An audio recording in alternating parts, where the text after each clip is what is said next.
Check 1 2 1 2, bitch.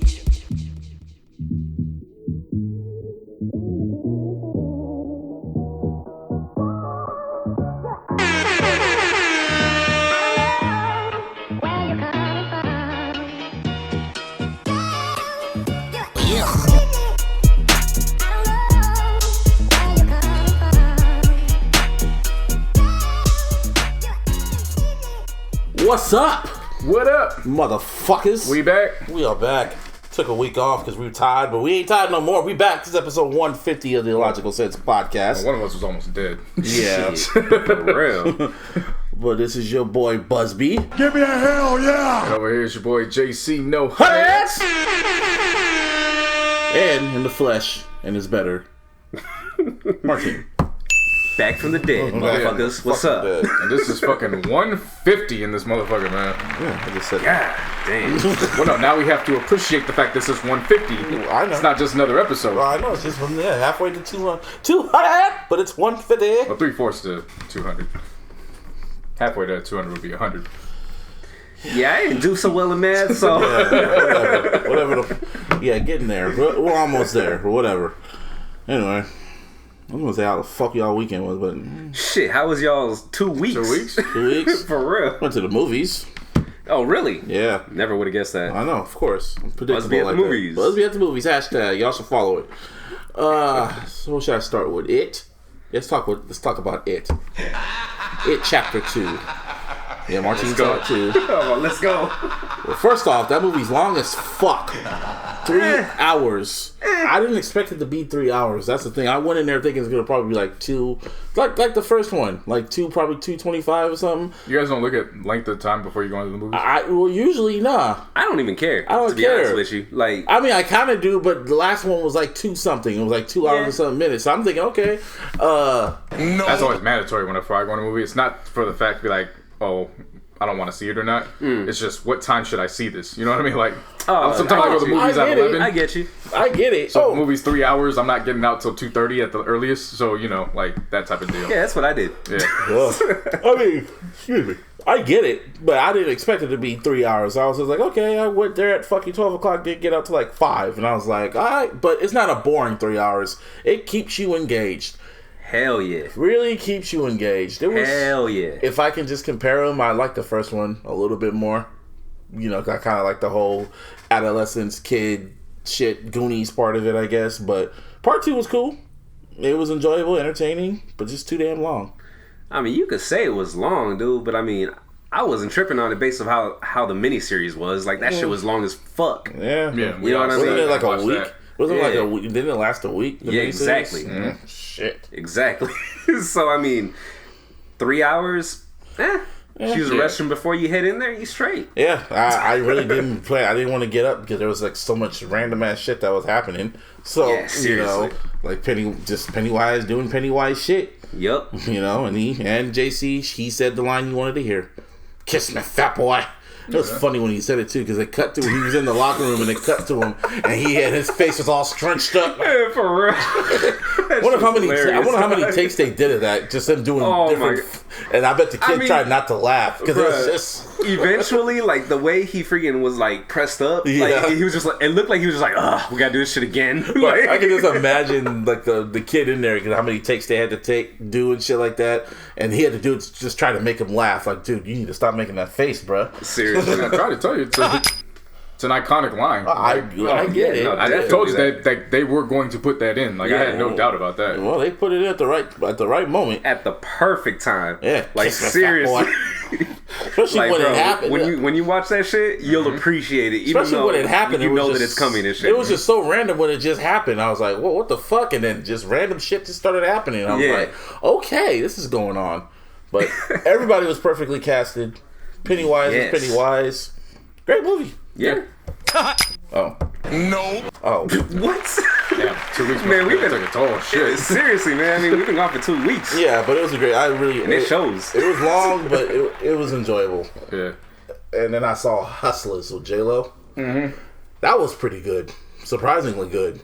It was entertaining. I wasn't surprised that it got good reviews. I mean, I saw who was casted and well, everybody kept J-Lo being focused movie. on Cardi B, and I was like, you know, Cardi has like She's only casted in a certain role. She was only in there for like a few scenes. She was in there for like probably like 20 minutes of the movie. Yeah, so she was in there a lot. G-Eazy makes a fucking cameo. That's a spoiler for your ass. I wasn't surprised at that. I was. It was when he popped up.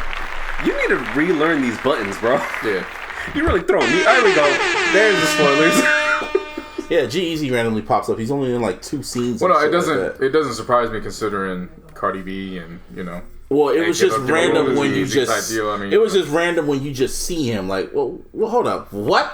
And he's only in 2 scenes, but he made most of it, and I was like, that's cool. But J-Lo was the star of the show. She acted her ass off for her standards. Yeah. I don't mean that in a mean way, but I mean, what was her last? Besides Selena, what was her most memorable role? Take your time. Crickets. Everybody talked about Enough. That's true. Enough was cool. I'll give you that one. But even then, that was a long time ago. Well, yeah, but you know what I mean. She really hasn't been doing much last time I checked. I mean, she's just still acts. That she's Jennifer Lopez. No, she's been in a lot of movies since Enough, and she's been. I know, but that movie came out last year. She just, to me, that's kind of like a Hall of Fame ball player. Like, you ain't played in like 20 years, but you still live off of your name, so it doesn't matter what you do. You know what I mean? Like, she's forever Jennifer Lopez, J-Lo. No, that's for sure. But Enough was her last memorable role to you? Damn. She did The Cell. Cell was good. I enjoyed The Cell. Ahead of its time. Which one? The Cell. You know when you go into his serial killer's mind and shit? You remember that one? That came out in 2000. I never even heard that till now. The Cell? Yeah. Wow. Yeah, I remember that shit. Well, you're a movie buff, so even then. How you say, well, that was 2002, and then it's like The Cell 2000. I said 2000. That's what I said. No, I know, but you're like, damn, that was 2002. I said that was in 2000. No, I was in 2002, like TOO2. That was in 2000. You don't remember that? 'Cause I remember it came out the same time her J-Lo album came out. Bro, that was 19 years ago. Damn. J-Lo wasn't high on put it in perspective, man. Outside of how J-Lo looked, she wasn't on my to-watch list. You know what I mean? Like, I was 10, 11 years old. Like, I wasn't focused on J-Lo. Outside of how she looked. I mean, I guess I just remember that damn movie, and that was pretty much. She was a fucking homewrecker. And what was that one movie called? The Wedding Planner. Oh yeah, yeah. Talking about Geely. Oh shit, that was the worst. The whole movie record. That was trash. That movie was super trash. But I remember Wedding Planner. She was a fucking homewrecker. With Matthew McConaughey. What's it called? All right. I want to cheat on my wife. But that's how a lot of the romantic comedies is. What? All the romantic comedies are. They're fucking homewreckers, if you think about it. Yeah, they do. Like, if you really think about it. Yeah, there's a lot. There's a ton of them. There's a whole. Everybody praises Love and Basketball, and I'm like, well, technically she was the homewrecker, even though Tyra Banks wasn't. Even if you thought she wasn't right for him, she still fucked up the home at the end. Like, you know? Yeah. Anyway, yeah, J-Lo did a great job, in my opinion. So, and they already saying Oscar buzz and shit, so. That's up. Yeah, good for her. And she was happy as fuck about that shit, too. She was like, damn, I work all my whole life, and shit, I just hope people notice this. Yeah. So, I mean, if Selena came out now, and it was J-Lo's first role, she probably would have got nominated for that. Nope, they would have tried to cancel her on Twitter. Why? Because she was Puerto Rican playing a Mexican. And that would have pissed off a lot of people. Niggas would get mad. Right. Well, you can't do that. You're not. No, I'm just saying. No, I'm just like, damn, niggas would get mad about any little thing. Well, yeah, no, that's what I'm saying though. But I mean, seriously, they kind of would have a right. You saw Dave Chappelle, right? Yeah. I mean, you know, she played the hell out of that role. Oh yeah. But you know, the fact remains that how many black people get upset when black people aren't cast in predominantly black roles and they rewrite history. It's the same thing in effect, you know. It's just Jennifer Lopez is popular. I get. No, because that was her first main role. No, of course. But even then, Twitter wasn't around for that. There was a backlash on that. Wow. From the Tejano community, there was a big backlash on that. Then it became until they started seeing the first few screenings, they were like, "Oh, okay. That is Selena." Yeah. Yeah. But there was a lot of stories that went into it, like. She had to have butt pads in the pants because Selena's ass was just wasn't so that was one thing that upset people was the fact like okay now you have to alter her body to look like I get it but she probably still got nominated probably I mean eventually but I'm saying that the road would have been tougher because of cancel culture. Niggas are mad about everything. Yeah, exactly. I mean I was only upset about missing the podcast but otherwise these last 2 weeks I've been on my fucking Xbox for everything. None more important than 2K. Of course. Of course. And playing this shit. Like, they fucked up... I already fucked up GM mode. They fucked up GM mode. They fucked up park mode and stuff like that. But boy, did they perfect the goddamn My Player mode. That's what's up. So, I would not be surprised if 2K partnered up with LeBron and Spring Hill Entertainment to make, like, yo, just do the storyline every year. They killed that shit. So much to the point where, like, the main story ends. You still haven't even started the season yet, but they allow you to actually do the combine workouts and training and all that. Right. Then you actually have to play through Summer League and to go through the whole story mode with that. Once the main story ends, they have all these little vignette stories about you getting endorsements and a whole bunch of other shit. So even when you're playing throughout the year, there's still little certain stories that continue on. Oh, that's what's so up. That shit's dope. I've been playing the fuck out of that. And then I stayed on my Xbox because I was watching Netflix the whole time. So I finished season 3 of Hip Hop Evolution. And dope. Season 4 is gonna be nice. Season 4 they're gonna kick off right in the bling bling era within the South. Nice. So what were they focusing on this season? So this the one, 90s? episodes 1 through 4 is focused on East versus West, and then the aftermath of the deaths, and then it goes into the underground, the resurgence of the underground, which focuses in New York, LA. Then they go to the hip hop shop in Detroit. So Eminem gets his shine with Royce, and then the last one focuses on the Southern Revolution and how they come out. So then it perfectly aligns up for Cash Money to come in. Oh, what's up? I watched this other show on Amazon Prime, actually. It's called Undone. And I just stumbled across it because they were like promoting, low-key, I saw it on my PS4, like the little promo for it. And you ever see The Scanner Darkly with Keanu Reeves? Nope. God. Okay. I'm trying to describe this. It's an animated show, but it's not really animated because they literally use the actors and all that, but they camouflage them with the animation and shit to make it look like they're more human and shit. Yeah, so it's like fucking Sin City.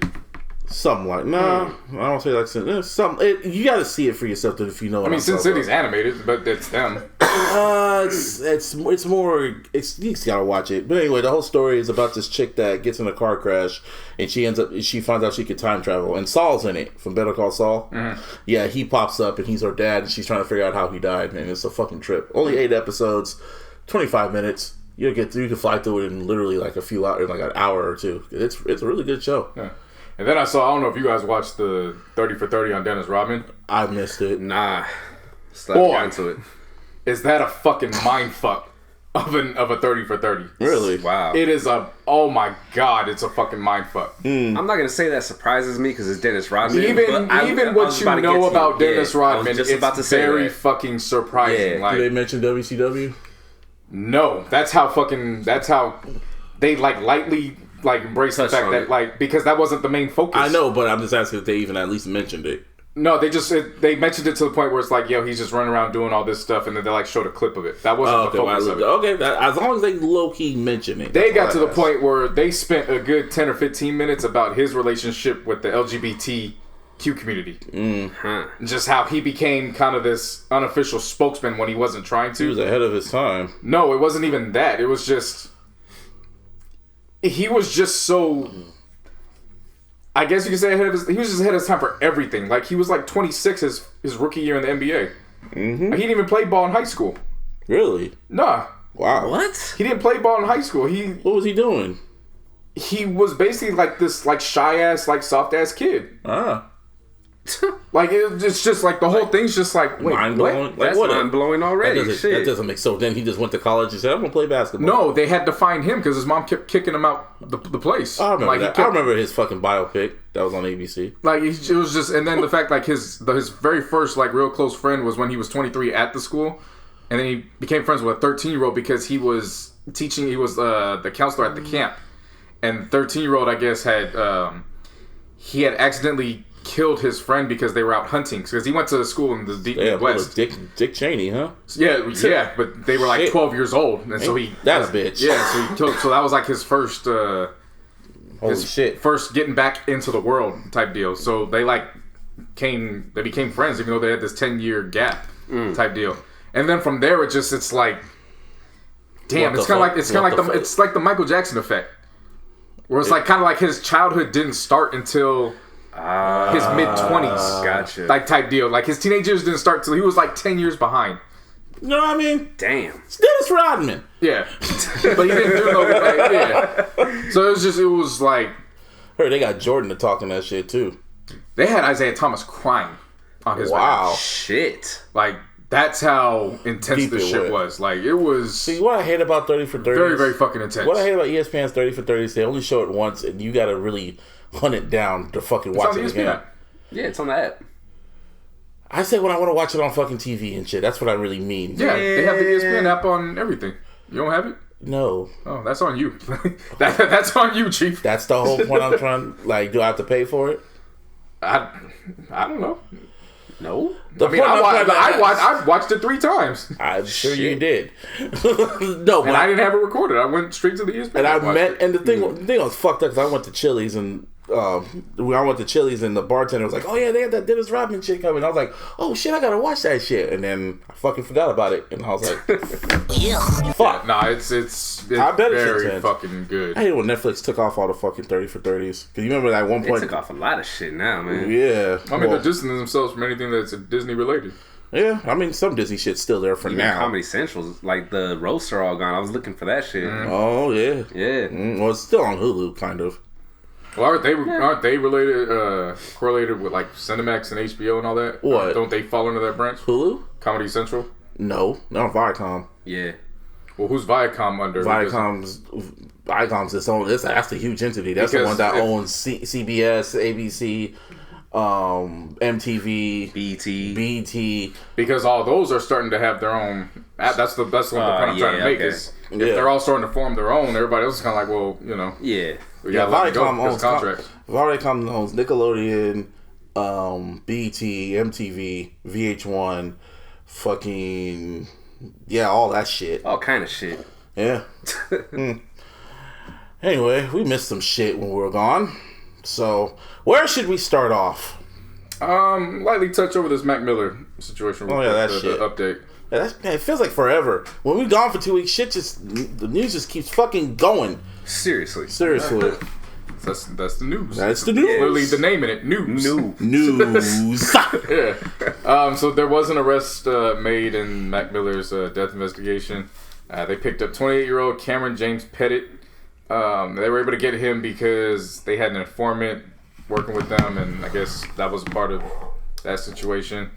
And from the reports, he allegedly supplied Mac with counterfeit oxy. Ain't that a bitch? That contained fentanyl. So if everybody knows the fentanyl, of course, you know. Yeah. And then there was that, cocaine, and Xanax. Damn. And this all took place 2 days before they actually found Mac. Shit. And then he actually implicates himself because they got a couple of DMs, and then 2 of them, he says in one, "I think I should probably not post anything just to be smart."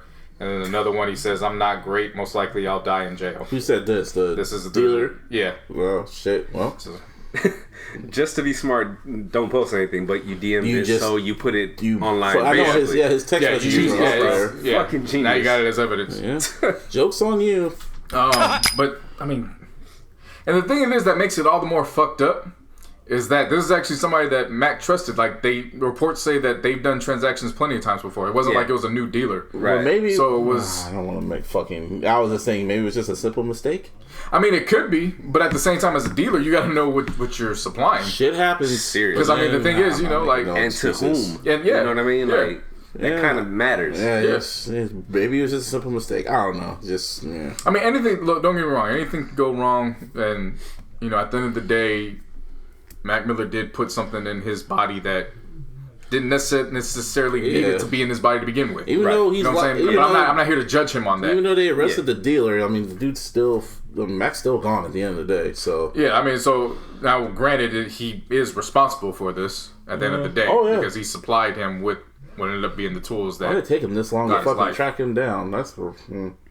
I mean, you probably have no leads until, you know, like I said, they had to have an informant in play. Yeah. So, and to get to the IG shit, I mean, you got to go through Facebook. So that takes a little bit of time. You can't just, you know what I mean? Go through. I thought it was just like, it was so they found them all on IG. Well, they found the messages, but again, they had an informant. So wow, so they had. They used somebody to. Oh, we're gonna talk about snitches to get later. This information. But yeah, so we'll see how all of that eventually ends up playing out. But once again, rest in peace. Rest in peace, man. Mac Yeah, Miller. rest in peace. Yeah, rest in peace to Nicki Minaj's career. No, not yet. Let's have a moment of silence. Yeah, that was good. So yeah, Damn. I felt a great way about this when it was announced. Now, a week later, I could honestly care less. Oh, then you heard that she's... I know what she's been doing. Yeah. So she announced her retirement, and then, you were all ready to go about it. No. It was still... I still felt the way. She backtracked. I've said everything I had to say about this bitch. Let's talk about what she did to academics. So, so apparently she DM'd academics for whatever reason, because ever since she called him Alvin and the Chipmunk on Budden's podcast, academic felt the way, like, the fuck, I didn't do nothing to you, bitch. So he just went on. He has like a Twitch stream that he always goes in there and just talks shit, and people give him money just for talking shit.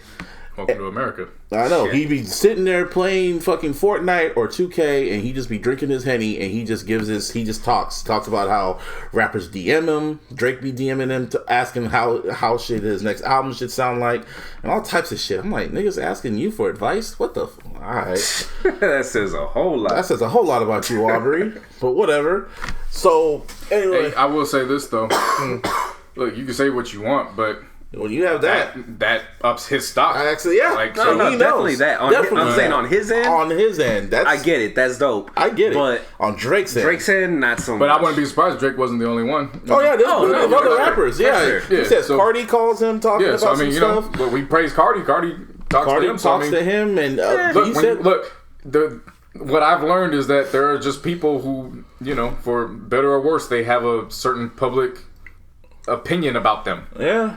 And But he's at the end of the narrator. day, if you have a foot in the door, that's probably somebody that you got to, converse with. Exactly. I get it. He's the media, I get it, so they yeah. know they can't talk to like a Charlamagne, but they can talk to someone as what's it called? Gullible as academics. So, Yeah. Naive. and naive too, but Yeah. acts like, hey man, fuck it. Anyway, so let's get back to the point. Nikki DM'd him, asking him if he's still in New York. He was like, whatever, I'm paraphrasing, but in one way, shape, or form, one way or another, she pretty much threatened him because he was on his Twitch talking shit about him. Well, he was on his Twitch pretty much talking shit about Nicki, saying her songs flopped and she's pretty much a basket case. Pretty much everything I've been saying. So Caught that nigga the D. And I've been waiting, baby. She caught that motherfucker like. Yo, I'm sorry. That shit's funny to me. She caught this motherfucker in the DMs. Like, didn't even catch him on the street. It's just caught him in the DMs saying, and his dumbass responded back. Like, so now she knows he's No, seen because it. at first she asked him, because he was in LA with some shit. She DM'd him, "Oh, you gotta come back to New York?" And it was like 24 hours later, he replied like, "Yes." And all of a sudden, she just starts going in on him and shit like that out of nowhere. He's like, "What the fuck?" He's like, "Yeah, you should watch what you say because I know where your you be talking too much because I know where your family stay. I know your family personally. Da da da da da. And I'm gonna sick my husband on you." Just talking a whole bunch of shit. It's pretty much reminiscent of what the DMs she sent to Wanna. And I read all that. I was like, Nikki, what the fuck are you doing? And then, academic was like, for sure, this is more content for me. And just reading the messages, and I was just like, Nikki, what the fuck, man? That's it. I mean, Well, then. it's like, that's not surprising. It's not surprising At all. It's not It surprising. falls in line in what she's presented. And I mean, it was So- crazy because when she announced her quote unquote her retirement, like we went on the podcast Twitter account and we asked since Nicki retired, where do you guys rank her in your greatest of all time list? And the majority of y'all just said Nope. all of y'all said Nope. and I was just like, well, damn. I mean, I rank her probably in the 30s of all the rappers out there, maybe in the 30s, just for everything that she's accomplished. I'd have to see. That's pretty high. I'd have me. to see, but if Ish. what is it? If all the qualifications, if she matches all the qualifications, then yeah, I'm not gonna come out and say no, she's not on my list, and then I start making a list like, well, shit, well, she actually is there. Yeah. because I gotta No, see no, what the definitely qualifications are first. Like if you do value numbers to a certain extent, she's got to be on there. Yeah. Because if Yeah. you're basing your list and your list has a qualification for numbers, She has then to be she has there. to be as the the highest selling How long female was her rapper. reign? How long was her reign from 2009 to 2000 to when Cardi showed up? Basically, yeah. 2009 to 2016. That's a pretty good ass run. Yeah. Number one, like she didn't get number ones, but she sold a lot. Well, she was number one selling female artist, and it was the only one. So that's a pretty good fucking run. So I don't know why she tried. Oh, fucking. Anyway, for me, it's just like, what else is new? I mean, Nicki still needs the respect. Like when it comes to as an artist, I still give her the respect. She's still a trash ass person, but I mean, most definitely. Like she comes out and she says that she wants to start a family.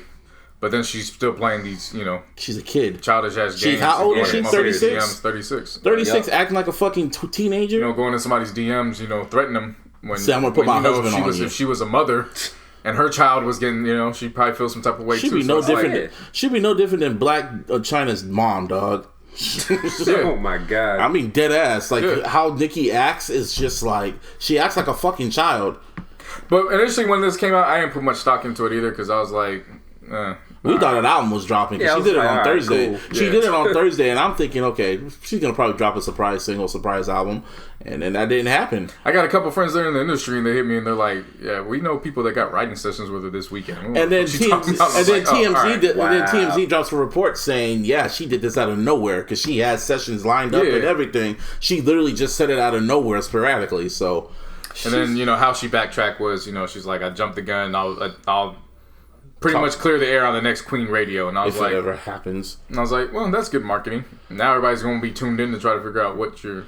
Man, she did that for attention, when is the next Queen radio? She did that shit for attention. She wanted to see if anybody really fucking cares. Of course she did it for attention, but I'm saying the marketing. Like, for those who actually do give a fuck and want to hear her, like, I don't care, so I'm not tuned into Queen radio. But in terms of marketing, that is actually a good... Because she's running out of... She's just pulling on strings right now. She's pulling on straws right now because... Hot Girl Summer did cool, but it's falling out. Megatron completely fell off the fucking charts. Yep. I only heard that once. You talk about, I said that Hot Girl Summer's going to come and go. Shit, Megatron literally came and went. I only heard that once in the club, and then that's it. I'm like, damn. Shit. That's sad. It's not surprising, though. No, it was sad. It's really sad. I mean, it could be sad if you want it to be. I know. But I'm saying, like, to me, it wasn't surprising once I heard the track. Like, I was just like, Hot Girl Summer didn't surprise me. I said it was going to last through Labor Day weekend. Right. And the video helped push it an extra week because everybody was talking about the video. It's just sad that they only played Megan's part of the clubs and they just skipped Nicki's. Mm-hmm. Well, I mean, because we don't really think about Hot Girl Summer is Megan's. Exactly. That's her. I know. That's her shit. Yeah. I know. It's just sad because if it was Megan and Cardi, oh man, that shit would have just, and it would have been a lot more ratchet, and it just been definitely would have been a lot more ratchet. I'm waiting for the Megan Cardi record because I feel that's just gonna be, oh yeah. But anyway, it's possibly up in there. Yeah, but I don't know what else to say about it. I had more feelings on this last week, but then after that, now a week later, I could fucking care less. But I mean, if she's taking a step back to start her family, I mean, that's why I didn't put much stock into it because it's like, okay, you don't start a family, like I don't. That doesn't move me. You know what I'm saying? Like, it moved a bunch of people because I saw a bunch of people saying negative shit about that. And I'm like, really? Like, like what? Just in general, just like, oh, now you're just trying to find a way, like, excuses for this, and that. And I'm like, to start a family? Like, but then you gotta, but you remember the headline, it said that Black Sports is like, oh, Nicki Minaj said she's retiring just to marry her husband who was marry her convicted pedophile, rapist, murderer. That's all extra shit. That was that doesn't concern me. You know what I'm saying? Like if that's what she chooses, that's what she chooses. That ain't got nothing to do with me. Hey man, like, is it ideal? No, but if that's who she chooses to have a family with, that's who she chooses to have a family with. Mm-hmm. Like, I mean, whatever. And for us, that's her choice. And you know the thing of it is, I can't speak. Yeah. I'm not going to speak ignorantly. I never looked into his reports. I did. And what was it? It's trash. He's a very trash person. Okay, well, just like her. Well, then he's a horrible human being. No shit. Horrible human beings having a child. Like, all right. Yeah. So making a spawn of Satan. The best. That's what you. Spawn of Satan. Like, wow. You know how math works. 2 negatives make a positive. Shit. Whatever, man. Making the Antichrist. Like I said, for her to announce that, I was like, she didn't need the retirement phase. She could have just said, I'm taking a break because I want to start a family. And like, all right, cool, start a family, whatever, I don't care. I mean, the only thing I could think of, right, is like, Cardi continued her career. But Cardi just started. That's the difference. Yeah. No, you're right. Cardi was just starting. This is what happened, Definitely dog. right. She saw another dog came into her fucking playpen, and she's seeing how popular the dog is, and then more dogs are coming in, and now everyone realizes that she ain't the main dog no more. But see, to me, that's not fair when you know women have a biological clock. Man, I ain't talking about that shit, because Cardi fucking started a family too, and she was still recording her Cardi damn was album. starting a career. Yeah. She didn't. I get it. She didn't have the leeway. She didn't have the leeway to take Beyonce has a damn family. Beyonce's Beyonce. No, I'm just saying. Yeah, and that's Beyonce. And Nicki Minaj is not. It's can't, not And you notice Beyonce waited what? Beyonce. Beyonce was what, 3 or 4 albums into her career? And she still performed. So you know what I'm saying? Like that's. Yeah. I mean, the point I'm trying to say is that I feel that Cardi pretty. Yeah. You know what I mean? I feel at this point Cardi scared her away, because now she just realizes that she can't. Like, for example, I remember on LLC I can't believe I remember the record, on Queen, she said that one line, like, I don't need to be a stripper to be on the pole position, trying to like slight Cardi for being on the fucking, to be a stripper to get where she's at. And how did the universe repay her? For having Cardi B star in a movie about strippers that's now getting critically acclaimed and Oscar buzz. It's like Nicki just can't win. So, but again, to me that has nothing to do with her wanting to start a family. You know what I mean? Man, fuck that shit, man. She's just trying to move on, man. She's trying to be happy because Cardi got all that shit. But, I mean, Cardi started a family. Like, she had a family out of, like, in the beginning of her career, she got married. She has a kid. She has #1 records, #1 a Grammy. She had everything that Nicki doesn't have right now, and that sticks her soul, and that hurts Nicki. Man, why am I getting this worked up? Anyway, that's what I'm trying to say. Like, it's just like that's cool. Like, that's cool to have your opinion on it, but I mean, like, again, you can't tell a woman that's like, I'm not going that far. You know what I'm saying? You can't tell a woman it's bullshit when we don't know. Some women can't have children after a certain age just based on who they are individually. Also, I mean, you know what I'm saying? Like, you did mention she's 36, right? Yeah, she has a TikTok. I mean, usually Cardi's what, it's 26? It's like 35 is around the cutoff and shit. Well, no, but that's all. It's like, because you want to counter just to be right about Nick, and I'm like, yo, just take it for what it is. Like, I'm taking it for what it is. I'm just like picking certain parts, but it's just like. Because I mean, you could bring Cardi up. Cardi's situation is just different. No, Atlantic was not going to let her take a year or two off. Oh, she can't. They invested a lot of money into that. No, I just thought about this shit right now. One person y'all should really just watch is Bad Barbie. Because she's on Atlantic. I've been watching. No, but it's not watching, but it's just one of those moments. I've actually... But you know what I mean? I've been the one that's told you guys about her. I told you about her. No, I told you about her. I told you about her. You know... Y'all sound like some kids, man. Go to your corner.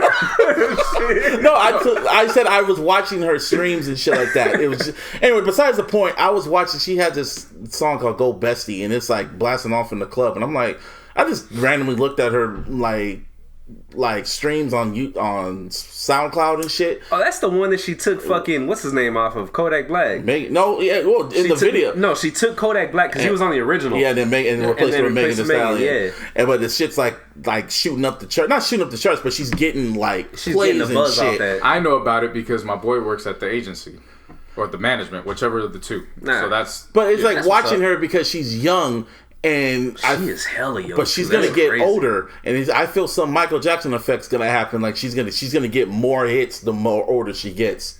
You know what I mean? Because Cardi's gonna phase out by the time she hits 18, 21 or whatever. Cardi's gonna be phased out, and she's gonna be like, something's gonna happen where she's gonna be the next big thing, and people are gonna be like, where the fuck did this fucking happen? I see what's going on, and it's quite spooky, but. We'll see what that happens. It's just the next decade. That's all it is. No, that's what I mean. Not necessarily spooky. It's just not spooky, but it's just like that's how it just start ushering them in. Yeah, that's what I'm saying. She's gonna have like hits on hits on hits, and it's like, huh. Anyway, I wish the best for her career. I know. Yeah, Bad Barbie. Yeah. Bad Baby. Bad Baby. Yeah. Anyway, fucking relationships. This is more random news. Jeezy ended up getting. She's from the Bay. She's from San Jose. Went to Milpitas High. Ain't that some shit? So Jeezy and Jeannie Mae, they officially announced that they were a few weeks ago at Jeezy's, I think it was a fundraiser dinner, whatever he was doing, but they announced that. Of course, Jeannie Mae is on The Talk. Yeah, The Talk with I always forget which married twin. No, it's which one's the crazy one? I don't know. I always forget. Whatever. I think it's Tamara. Twins. Like, it's Tamara. I think it's Tamara. Confused all the time. I think it's Tamara. But it's that show. Yeah, so they got together. I just thought it was the funniest fucking shit when all this got announced, and how you go onto her IG, and it's nothing but women of all creeds and colors just, congratulations, we knew you were eventually going to end up with a black man. That's just how you know, just all this. And then you go to Jeezy's, and it just happens to be these bitter bitches who happen to be black, because I do not want to go out and say that they're bitter black bitches, because there's bitter bitches in all creeds and colors. So it's just these bitter bitches that happen to be black.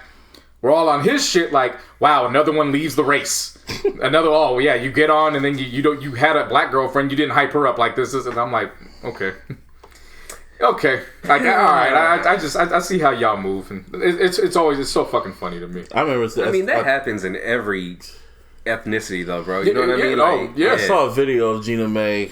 I guess when I guess it was on the talk, and she talked about when she used to date black dudes before Jeezy. She talked about when she used to date black dudes because of, I guess, of how big their dicks are, or some shit like that. She said something like she dates black dudes just to fuck them, but in public she wants to be with white people.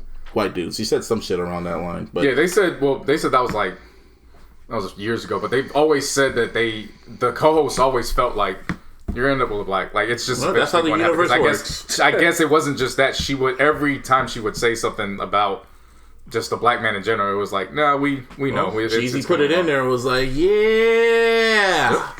So funniest thing I've read about their relationship is like, oh, that's Trapper Ty. Wow. Oh shit. I was like, that's perfect. That works perfectly. Yeah. There's powerful niggardry at work. Nasty mother.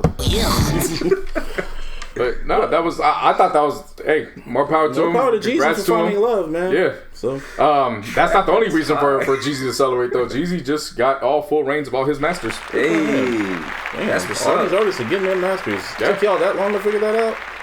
I mean, no, it's not that it takes long. It's the contracts they sign. Yeah, it's the business of things. Okay, yeah, the business. So, yeah, remember, they signed these lengthy-ass contracts. Like, not everybody...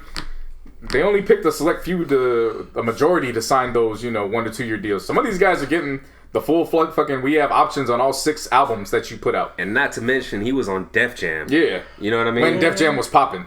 Yeah, like, let's make that very clear. Yeah, definitely. When Def Jam South was being ran, by Shakir and all the others. Like, yeah, that. So he was under that contract.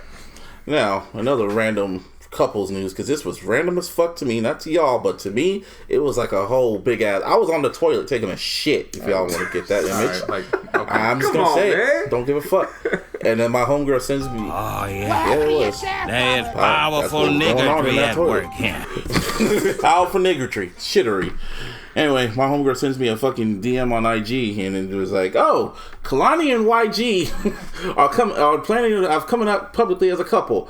I said, "Nigga, huh? What kind of shit is that?" Like, hold up, what? Like, and then they just made all of a sudden they just came out as a couple, and Fashion Week, I guess. And I was just like, that's random. That's all I said. Like, that is fucking random. I still don't know how you see it. It's not random. I know. I really don't see it as random at all. I don't pay attention to who's in their entourage. I don't pay attention to none of that. How do you not? Like, that's because I don't. Anyway, but you know who's in their entourage. I don't know who's in their entourage. I just scrolled in when y'all broke it down to me. I was like, oh, that makes sense. No. Let's rephrase it. You just don't care who's in the entourage because I don't pay attention. You know who's in the entourage. I don't pay attention to it. That's what all I know is who's in the HBK gang. You do know that Ty fucks with both of them, right? Pause. How's that a Ty is like YG's brother? What are you talking? That's not a pause. Like, they're like brothers. The point I'm trying to make. Like, she's HBK. Just listen. I just know she's in HBK, and that's as far as I go. I know she's worked with other music people, and that's all that matters. So then you weren't paying attention to Kamaya. Just listen. My nigga, can you just let me talk? I said, you talk like that. I'm trying to explain it, what you explained it to me, so how I figured it out. When you told me that she was with Kamaya and then, they messed with YG and shit like that, I was like, oh, damn, that makes sense. And I was just like, still fucking random as fuck. I mean, that's what I was going to get to since I pointed it out to you. I was just going to explain it, and then that's when I realized, like, oh. And then, yeah. But I mean, that just goes back to what I was saying, though. It's like, it's not that you didn't know. It's you knew. You just didn't pay attention. I just didn't. Because we've talked about it plenty of times, how you're like, well, why is YG not doing anything with Kamaya? but Kamaya's like damn near besties with Kehlani. I don't think about the relationships like that. But that's what I'm saying. From the Bay. Yeah, but that's what I'm saying. You just didn't pay attention. You knew, you just weren't paying attention. You just didn't connect. That's all we're saying. Yeah.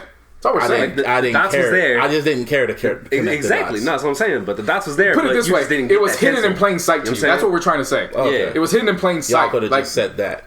I was trying to. You kept. Then you slapped I was the table. I was trying to explain something, and y'all just kept interrupting me. Like I was trying to explain the story about how you had me. Well, first I just want to get past because you talk about taking a shit, and I was like, let's just pull the. And reins. then I'm done. I was done taking the shit. I'm pulling the reins from this story now. No, and then I had to pull it right back because I had to explain it because it's my damn story. Anyway, it's still fucking random, but you know, I don't know. I sometimes feel it's fake because I'm seeing more of Kehlani than I ever seen in public. And it's just like, man, they're just kind of oversharing, like, oh, we're a happy couple, we're together. I'm more power to you. One thing. No, they've been posting nonstop. I've been seeing her pictures pop up nonstop. Wait, them posting or other people? Both of them. Fan pages posting. Both of them. And it's just like all over. Both of them posting pictures of each other and shit like that. And everyone's saying, oh, they're couple goals. And I'm like, couple goals? They just be like, all right. Well, see, I don't listen to people like that. Couple goals is holding hands in public. It's like, different. Seriously, though. Seeing it. Yeah. But I mean, it's like, that's not true. When they announced Kehlani was pregnant, she was all over the place. Kehlani dropped this recent project. She was all over the place for like the remainder of February. I got it. Yeah. You know what I'm saying? So I mean, like, it's still random to me. It is random. That's cool, but you can't project your opinion just based off of, because you don't know what there's like. She said this was 5 years in the making. They've been cool with each other for 5 years. I understand that. You know what I'm saying? So you can't project. Oh well, now it's just happened all of a sudden, so it looks fake. Just, you know what I mean? It seems like too much to me. It just seems like it just doesn't feel authentic. It doesn't seem authentic. To be honest, this looks like me and Larissa. To be honest. Like, where we've known each other for so long, and then all of a sudden, like, it just got like, we just put it out there, and then we had, like, a month or two where we were just putting shit out. Yeah. That's what it looks like to me.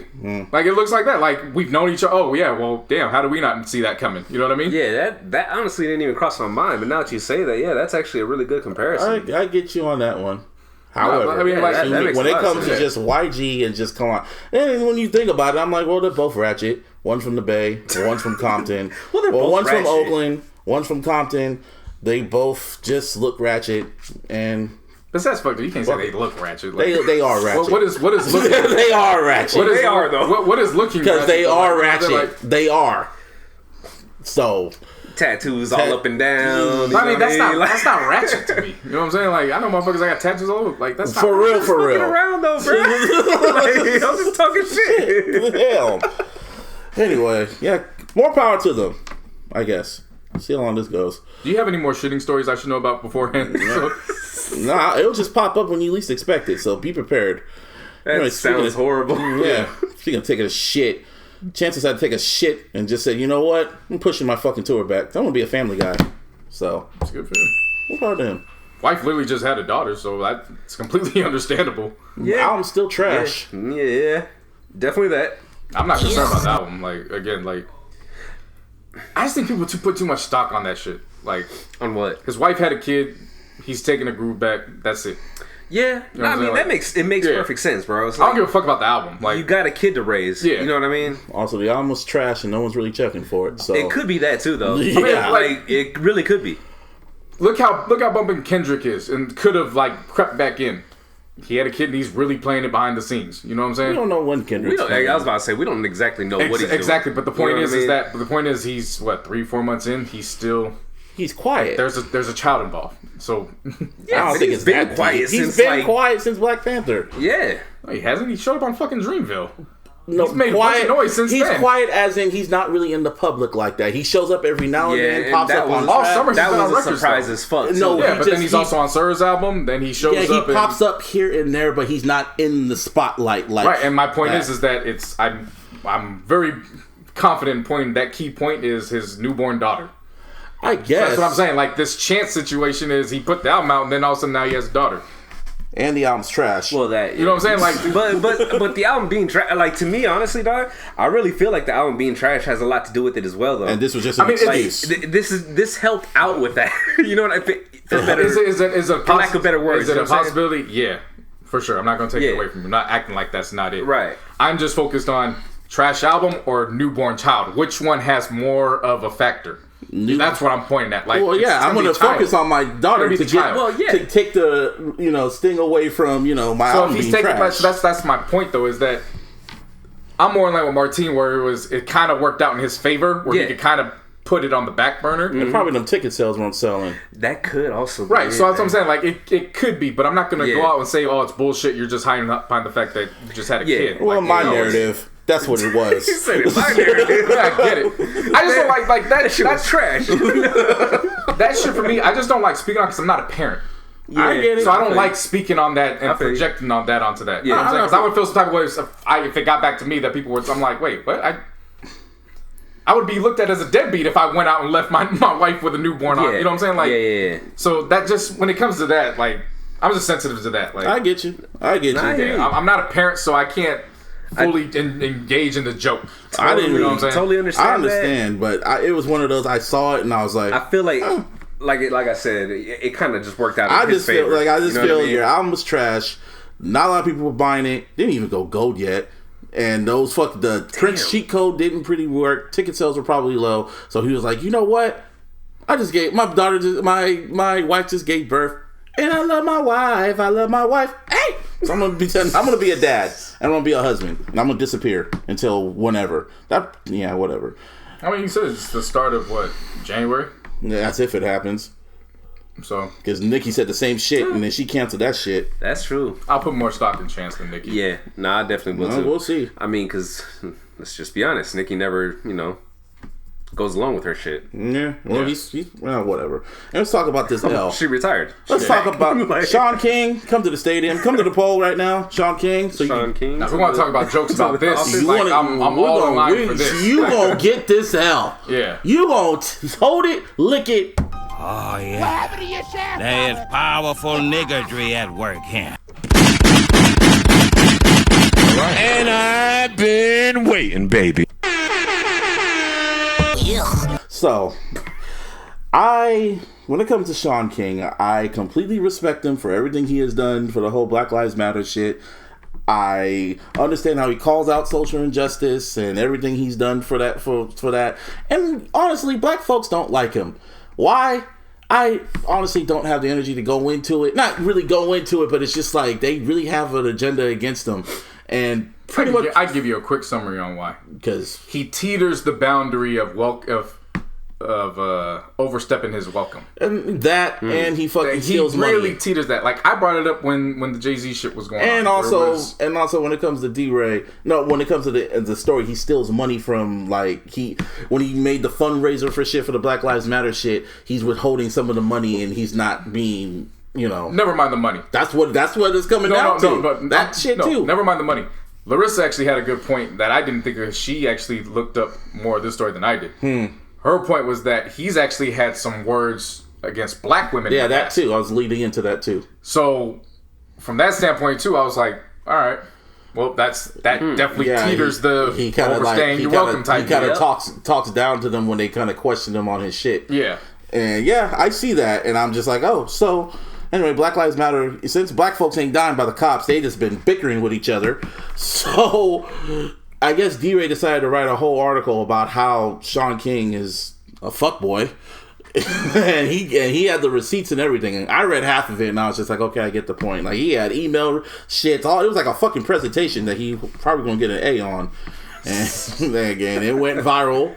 And Shaun King got quiet because he was supposed to get that Diamond Award from, Rihanna, which had all the black folks come out, all the biggity black folks come out and write articles about why Rihanna shouldn't give him the award and shit. And then I was just sitting there like, why the fuck y'all doing that shit? She gonna give it to who she wants. I'm like, what's gonna happen when she gives it to him? Yeah. Y'all gonna boycott the album? Boycott Fenty?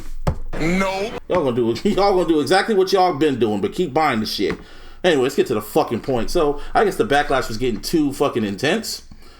So I'm scrolling on Twitter and I see Shaun King get retweeted on my shit, but it wasn't Shaun King. I saw a black chick, but it said Shaun King. And I was like, why is there a black chick on this shit? I thought this was Shaun King. Just finish it, JC. It was his wife, Ray, that completely took over his Twitter account. For 48 hours to speak for him. I saw that. And it wasn't even that. It was how she started all these threads off, which was, I deleted my Twitter 5 years ago because I saw just how toxic a place this social media platform is, and I didn't want any part of it. And immediately Larissa and I stopped, and we both looked at each other like, so you left 5 years ago just to come back to the same toxic place and try to speak game in the same toxic environment? And defend your white husband? For real. And to me, that don't even matter. Because she did have a point. One point in all this. And it was only to a certain extent, but I had to give her credit.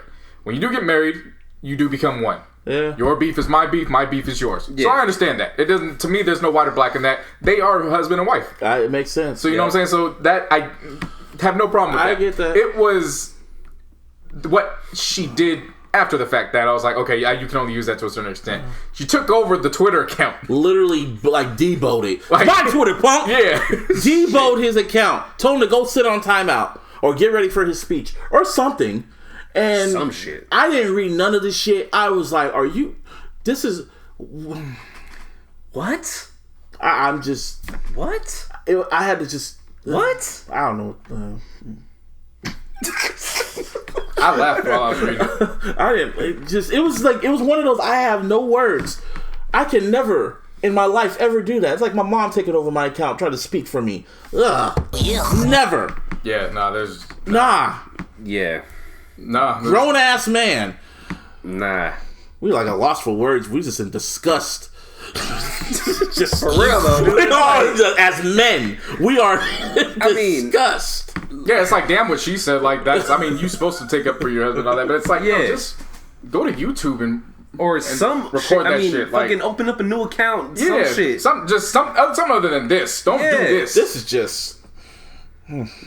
Why we all just quiet? It's like how we're just like in disgust. Shame. I mean, every dog has his day. Like shame. Every dog has his day, man. I spoke about this weeks ago. I was like, yo, he's teetering that line. Shame. And it took this for people to finally see. This is, Again, I appreciate his activism. Watch another black kid. He's helped. Another black kid dies. He'll be back. All of them will. Deray will, because Deray know better. I've heard some shit about him too. They all got fucking skeletons in their closet. No, but like seriously, that's what makes it all. That's what I'm saying. The whole Black Lives Matter movement is just like they only come together. It's almost like it's a fucking profit. They make money off black, like the what's it called? The black deaths. fight. Yeah, the deaths of the black kids and shit like that. Because then when no one dies, then you get no money. You got nothing to talk about. You gonna keep tweeting about Trump all damn day? That gets boring. So you got to find some way to finesse. I'm trying to find. Don't try to make sense. Logical. There's no logical sense. This is the illogical sense, baby. Cool to have your woman just come out and Again, how? She could have just went to YouTube and just did it from there, and he just retweeted or Facebook or something. IG. I mean, we can't come up. This is the first time where all of us are just like out of words to say. Seriously, we talk about a whole bunch of shit on this podcast, but this. I was trying to be respectful, but fuck it, I guess I'm the one that's gonna have to look. Shaun King went out like a bitch. Duh. Yeah. No, that's. Well, none of us. No, he went out like a hoe. Okay, so now you want to talk. He went out like a hoe. No. Bitch is too nice. He went out like a slut. Damn. Nah, sluts don't go out like that. Sluts have more dignity than that. Sluts swallow the pride. That's what he did. What the fuck? No, don't disrespect the sluttery. They Amber Rose and them have way more pride than this. Yeah, yeah, they do. They have a whole fucking marathon. For this shit. But it's like, should we even go in on them? It's like, how can we just? It's like a loss for words. Like, you ain't a man. You a vagina. I wouldn't even say that because vaginas take beatings and bounce back. Shit, vaginas can punch out a damn kid. Well, that's what I'm saying. Like, I know. Shit. The only logical way to explain it is it's just you gotta call him a bitch. You just a bitch. Yeah. Shit. That's it. Shaun bitch. What's you hate to see it. You hate to see it. Crap ass. For those who rode, I mean, damn, you hate to see it because I can't defend this. Nah. There's no way to defend that. I have more shit to say about Revival than this. Anyway, what's the next? Suck dick. I'm sure you got a lot to say about this. That's the first time all of us were just like lost for words. Just anyway. Tekashi 69. And I've been waiting, baby. What the flicky nigga? I'm about to be snitchy, nigga. Tekashi snitch 9. His finger about to be flicky all in that goddamn. You. Tekashi, you did it. Yeah, Your Honor, he did it. Yeah. He did it. It's like Vanna White just. The picture of that nigga. The picture of that nigga that became the meme in the courtroom, where it's just him pointing. Tekashi. No, Tekashi about to become that. Whatever the fucking the artistic drawing in the courtroom that they release. That's gonna be the new meme. It's gonna be Tekashi's. Yes. Tekashi Snitch 9. That's his new name. Yeah. Snitch 9. I mean, well, okay, pretty much. Man, we haven't revisited this topic in a while, but pretty reports came out that Shotty. Yeah. So Shotty last week, he was sentenced in his individual case. So he got 15 years, which I'm sure. Since he's already done some time, they're probably already going to add that into effect. Yeah. So he got 15 years, 1 count of firearm possession during a crime, and another count of firearm discharge during a crime. To me, it sounds like the motherfucker got off. I mean, he's still gonna. I don't believe Shotty snitched, so I'm not going to go with that. Yeah. That narrative. What I'm saying is that looks like his lawyer was able to get a deal, to finesse and get a deal. Yeah. 15 years. So he could probably. I'm not gonna say he got off because I mean, off would have been like. A year or some shit, you know what I mean? Like whatever. But this is light compared to what it could have been. Yeah, that's all things considered, that sentence looks favorable. Yeah, there you go. That's sad. That's a good one. That's sad because he was going to be on Love and Hip Hop and all types of shit. And now your ass going to be in there for 15. He's 37. So the math, he'll be out by 47. I can't. I'm stuck at math. Well, 52, but you know. But chances are he's going to get out earlier than that. Yeah, you know what I mean? More than like. Probably for good behavior. Yeah. More than his like. VAD interviews are going to be fire. Yeah, remember, it's rare when cats actually do the full amount of time. Like that's always the maximum. It's never. Exactly. Anyway, let's get to Tekashi because his ass is on that fucking Harvey. He's getting that Harvey Dent transport to court. If you know what I mean from Dark Knight. What's it called? They're going to do a tunnel. Yeah, they're taking a secure tunnel under the courthouse. Because the trial started this week. Batmobile. They might as well because Joker gonna pop up with a fucking bazooka. What do you say in the movie? Is that a bazooka? This motherfucker gonna testify right before the Joker comes out. Literally. Damn. If we turn on Joaquin Phoenix, man. You see his truck flip over, you know what happened. Yeah. Tekashi about to snitch on this all happened 1 year ago. He was literally the talking point of hip hop. He was just everywhere, just good and bad. He was on the charts. Music, motherfuckers loved him. They were saying, "Oh, this is good for hip hop. He's good for hip hop." And look what the fuck happened. We all said it. Now he's working with the hip hop police. Bad, yeah. You know what they should make him do? They should make him testify and make him rap it over his beats. Oh shit! Play it for the jury. Got a nigga right there, Mr. Officer. Snitch a nigga out. Snitch a nigga out. Man, that's a #1 hit right there. I'm thinking about it. Oh, that's going #1 on all whatever you streaming on. The sad part I mean, he's gonna be the #1 hit. You feel me? Oh, I was just thinking of boom, boom, boom, boom, boom, boom. Yeah. Now, the sad part about this is whenever he gets out, I'm saying hypothetically, if he tries to do this shit again, I know it's not possible, but them kids will still fucking listen to him. They will Chances listen to are, him. yeah. They will. That's the sad part about it. They have no shame about it. They'll say it's okay to snitch. You know what's awesome about life, though? Yeah. Kids grow up. But then there'll be more kids. So there's a good portion that will realize, oh shit, let me shut the fuck up, because go try and say 6ix9ine's name in a positive way out in them streets to where he's snitching on folks right now. See what happens. You as a supporter. Yeah. You ain't even got to be involved with the shit. It's like, I still fuck with Tech 9. Go say that to everybody that's fucking around with Treyway, and let's see what happens. You said Tech 9? 6ix9ine, you mean? No. I'm saying as a supporter. You said Tech 9. But you said Tech right now. Oh, 6ix9ine. Yeah. Anybody who's a supporter of 6ix9ine, go try that shit out there and let's see what pops up. Yeah. I dare you. So that's what I'm saying. Like, double dare you, motherfuckers. So yeah, will he have a window? Sure, but that's only going to last for a certain amount of time with these kids, because eventually they're going to realize, wow, I actually have to live in the real world. And what he's rapping about, I didn't have to deal with because I live in the fucking...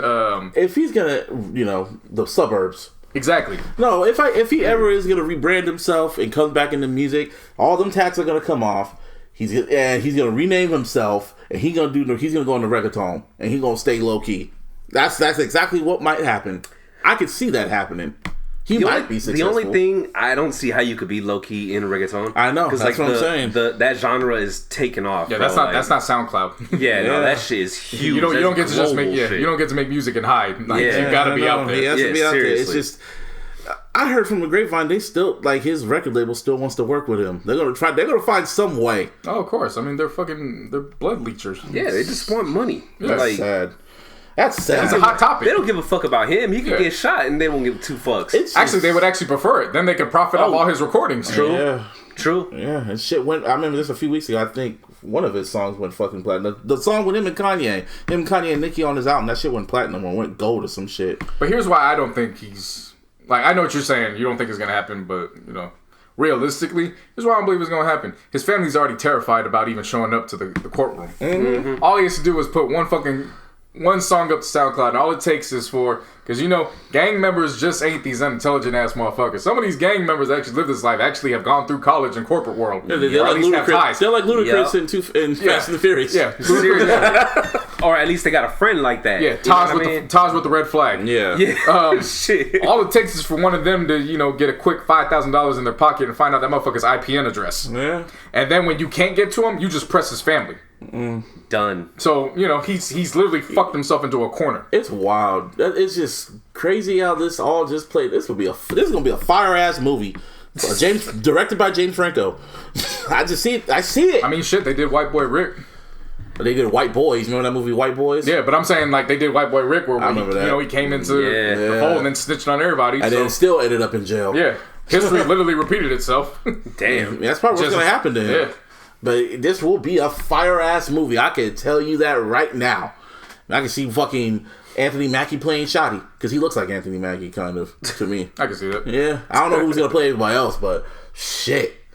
It'll be a fire movie. Get fucking, I don't know, what's her name? Who's the girl that wants oh my god, Black Widow. What's her name? Scarlett Johansson. Have her play 6ix9ine. She said she wants to play all sorts of other races. Oh, she wants okay. Yeah, that didn't cross my mind. Yeah, I got she plays everything. You know? Yeah, no, that makes sense. Yeah. Snitch, nigga. And good luck, Tekashi. Keep your. When's he supposed to go to court this week? This week is the week when it starts. Yeah. Man, that's already. Yeah, September. That's what it was gonna. Yeah. I mean, we because it did get pushed back, right? Right this month. Well, we did say September when last time we were actually really talking about it. Fuck. Okay. I know time flies. I know. Seriously. We joke about all this is jokes. I really do wish the best for him. I hope we don't have to come back in here next week with the fucking, R.I.P. Yeah. As a result of being transferred to the courtroom. But then at the same time, you hate to see it. I kept saying it. Something was gonna happen to that nigga, man, and I didn't want to be right. This is just a lesson to these kids. You don't make the rules. There's still a street guideline that even if you're not from the streets, you at least got to be knowledgeable of these rules and guidelines that go on. Him and Triple Money X. and fame doesn't supersede that shit. Him and Triple X are like cautionary tales, man. That's what it's coming down to. Yeah. But they look at Triple X like a fucking god, and it's wild. They still dropped an album of shit that he was just thinking about doing. Damn. I know what you mean. You know what I mean? Yeah, but the way you word that shit is just like, fuck. Shit he just recorded just humming, mumbling probably, and they decided to just, let's make an album. That's what I'm saying, though. It's the labels. They if there's $1 to be made, they're going to make it. Leeches, man. Literally just thinking about that. Yeah, I'm gonna go back to that. And then they make a single and put fucking Kanye West on it. Yeah, I mean, I've been seeing it. I haven't pressed play. I don't even listen to it. There's no point. It's I'm not pressing play on all that. Even though I still feel, what was it, 17 or 19? 17. That's still a good album. Yeah, no, it definitely is. Anything new, I know what it is. They're just putting it out there trying to make money off the kid's name. Yep. Yeah, well, anyway. Snitch, nigga. Now back to these blood leechers. Seriously. Back to Universal Music. Yeah. In France. Yeah, they were out in France and they had their annual, pretty much their open session. How much do you believe this? How much do you believe these albums are coming out? I don't necessarily believe they're coming out, but I do believe in scheduling. Because you gotta, when you're dealing with numbers, you have to put out, even if they're projected dates that aren't tentative dates. Yeah. Even if they're tentative, you still have to give something. The investors something. Yeah. Investors just ain't gonna keep putting their money into. Oh well, we'll put it out eventually. No, they want to see timelines. Yeah. So do I believe all of it's dropping? No, but do I believe that what they put in place for the near future? Definitely. So they said in November during this meeting, they said Drake, Kanye, The Weeknd, and Migos are scheduled to drop sometime in November, around the holiday, Black Friday. Something was supposed to drop from one of these artists. Did you just hear yourself right now? What? You said the holiday Black Friday. Black Friday. I believe the holiday is Thanksgiving. Okay, I was trying to say like the Thanksgiving holiday leading into Black Friday. Anyway. Now this is where I give them credence. Because again, the rumor started with Kanye's album and Kim posting it's coming out. He confirmed. Kanye did confirm September. Just today or yesterday he confirmed that. Today. So now that puts more credence to this because I'm like, all right, well, his name was on here and that was November. Now it's 2 months early. Yeah. Well, what if this is Jesus is King album is just his gospel album, or it's just all gospel shit? He's not really on it like that. He just produced it, conducted it, and November is Yandi. Well, that's again. Either way, this just gives it more. I look at this more positive. Like, this has more merit because something from one of these names is dropping. Yeah. Now Aubrey. That's possible because what a time to be alive. That's very possible. Do I believe it? No. But Drake is one of those names where literally he can drop overnight whenever he feels like it. He can drop overnight, not have any singles, and he usually drops albums like every year practically. You know what I mean? He could literally drop whenever he feels like it. It's viable, and it would make sense for him to drop at this time considering what he said at the Grammys. So he's not giving a fuck about the Grammy deadline. Yeah. So he already got his Grammys, so he's not tripping. Yeah. Weekend, I believe. I definitely put some credence into that. Because that's usually when he drops the fall. He calls it King of the Fall. Winter, snow, cocaine, all that. And you saw what he's been looking like lately? Sense. Looking like Rico Suave? He looks like the weekday. Spelled D-A-E. No, it's like in Spanish. You saw that remix of whatever the song it was in Spanish or whatever? Yeah. That's cool. Migos, I believe, too. Yeah, they could literally drop whenever. Well, Quality Control dropped that compilation. Yeah. So they were all featured on it. So. That's true. Now, the real joint that everyone got really sparked is they said in December, it's Rihanna. Now, we gonna see on that one. I kind of believe it, but we'll see. I mean, I could see it, man. But like I told you guys before, I've said it, I don't know, numerous times already. If it's gonna be the reggae album in the fucking winter, I don't know if I'm really gonna feel it. I get it. Like, I understand it's Rihanna, it's gonna sell, it's gonna stream, whatever. But just the whole vibe of it, I don't know, man. That seems odd. That's the only thing I'm worried about. Where it's like she could drop, but I don't think it's gonna be the reggae album. I think it's gonna be something else. Yeah. See, that I would go with. You know what I mean? Like, that would make more sense to me. Yeah, who knows? Well, we gonna see. We got a few months left. But the way she pushing that Fenty, I just she's making a lot of money, man. She making a whole lot of money. You talk about the record business, and these cats is making pennies on the dollars just based on their previous contracts leading in. She got a billionaire. Fenty is hers. She got a billionaire boyfriend, and she's making money off her fucking lingerie.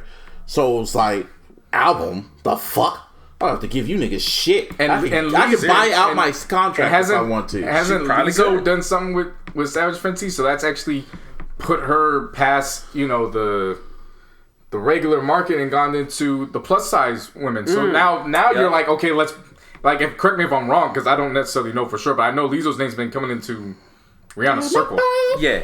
And just stuff that's gone on. So I mean, shout out to Lizzo. Now you just taking now you just have all women, if that's the case, and she has plus size in Savage Fenty. Side note, what the fuck you doing making music for? Like, side note, seriously. Shout out to Lizzo. Her Truth Hurts went #1. She had a great year. Them white people love that song. Someone said that's their fucking March Madness. That Truth Hurts record. She's had a great year, man. Period. That album's still fire. Is a weird ass comparison. Someone said that's how white women love that damn record, dog. No, I get it, but I'm just saying, to me, that shit's weird. Hey, man, they said March Madness for real. Walk 1,000 Miles is like the white person dreams and nightmares. Well, shit. It is. There's a bunch of that shit though, like. When I'm in the bar, they play them white people anthems. I want it that way. So they get in the journey, like it's a rap. No. When they play Backstreet Boys, I want it that way. That's the drunk anthem that I never thought we were gonna have. Nah, I'm telling you, when that Journey, because Journey Don't Stop Believing. Journey got passed down from the parents. Yeah. So that's not just one generation. Like that's like us listening to like Marvin Gaye or some shit. You know what I'm saying? Like, that when shit gets passed down to generation and the generations after what's another? Nah, like I'm not taking anything from Backstreet Boys because I understand that that's an anthem for them too. But that fucking Journey song, nah. Oh, really? Who sings that song? That one's Who is that? Who is that? Damn, I have no fucking clue, but I know the song. I know. I forgot the group. It's called "Living on a Prayer." I know, but I forgot the fucking group. Well, whatever. I don't want to say Motley Crue. That Journey joint is like Before I Let Go at the cookouts. Yeah. No, seriously. That sounds Bon Jovi. right. There you go. Oh, yeah, that's fucking... Yeah, anything Bon Jovi put out, Yeah, Bon Jovi. They're cool. Yeah. But, yeah, man. I say that from having personal first-hand experience being in a predominantly white situation at private school. Hey, I know. When they play certain records, white people just go nuts. Oh, that's like... Oh, nigga, you would have thought Dreams of Nightmare dropped. Yeah. That shit blows my fucking mind, though. No, when you hear When I Would Walk, that's their... Hold up, wait a minute. Y'all thought I was... Shit. Like, real shit. I know, I've seen it too. Cause like, all right, I don't know if you guys know, but I used to DJ with my uncle back in the day and shit, right? Yeah. And we would DJ at different venues, whether it be a party, like a, what do you call it, quinceanera or wedding or whatever, you know what I mean? It didn't matter and shit. Bro, he had a pre-mixed vinyl, because this is back when we, DJs used vinyls and shit. Yeah, like a legit DJ. Yeah. So he had a pre-mixed vinyl, and it was all kinds of like fucking like rock songs with like hip-hop beats behind it and shit. As soon as they heard like, they're like, okay, fucking the whole fucking room went crazy. Fuck it. Don't stop. Hey, Don't Stop Believing is a slap though. It is. It really, dude. They play that shit at every Giants game. Yeah, you know what I mean. Oh, like, yeah, that's like your unofficial theme song though when y'all won the World Series. The 2010 one, yeah. Yeah, that was like your unofficial theme. So, but I just remember, I'm telling you, I never thought I Wanted That Way would be like the drunk anthem in bars. I thought it was only at one bar, the bar I go to, but I went to another bar and they played that damn record, and I'm like, I Want It That Way really is the drunk anthem now. I am washed. And the lyrics don't make no damn sense if you think about it. They really don't. You are my fire, the one desire. You think you're washed now?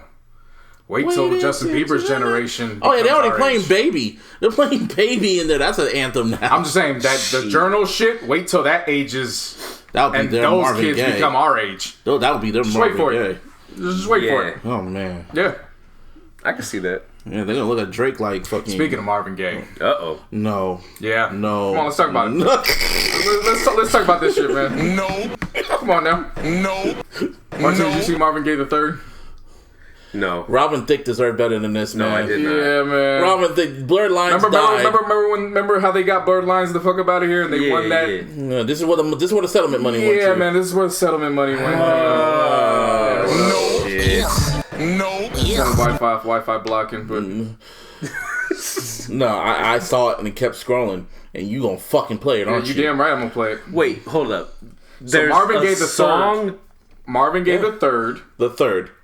Because you gotta put this out. It's the Third. Mm-hmm. No, yeah. He has a record that he just put out called "Can't Take My Eyes Off You" on MG3 Entertainment.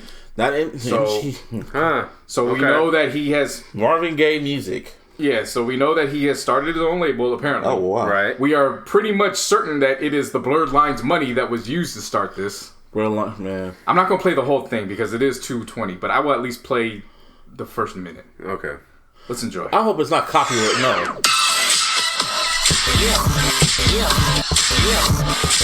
It's exclusive shit. Yeah. Oh, no. Yeah. Why is he... But just notice who's in the backdrop of this video. Who is that? Just wait for the music in the background. Oh, wow. Yeah. Turn this shit off. No, you gotta wait for the hook.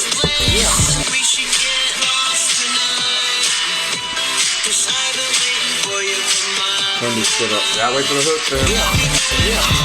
This is what Blurred Lines went through. I don't want to go through this.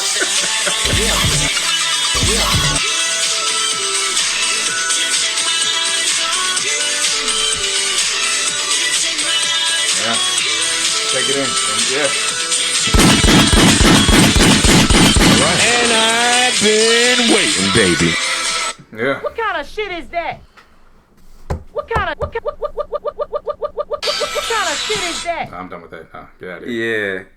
Yeah, that's what's See, been, I have that's a what's been popping joke. off. Like, See, nah. that is I what's have been a popping off. very, very evil Oh my joke I could say right now. Man. Look up how Marvin Gaye died, people, and just put 2 and 2 together. It's too bad that. Yeah. Oh, you don't want me to say it? Okay. No, just that's the can't reason why happen. I said it. All right. That's It why just I can't just can't happen. say it.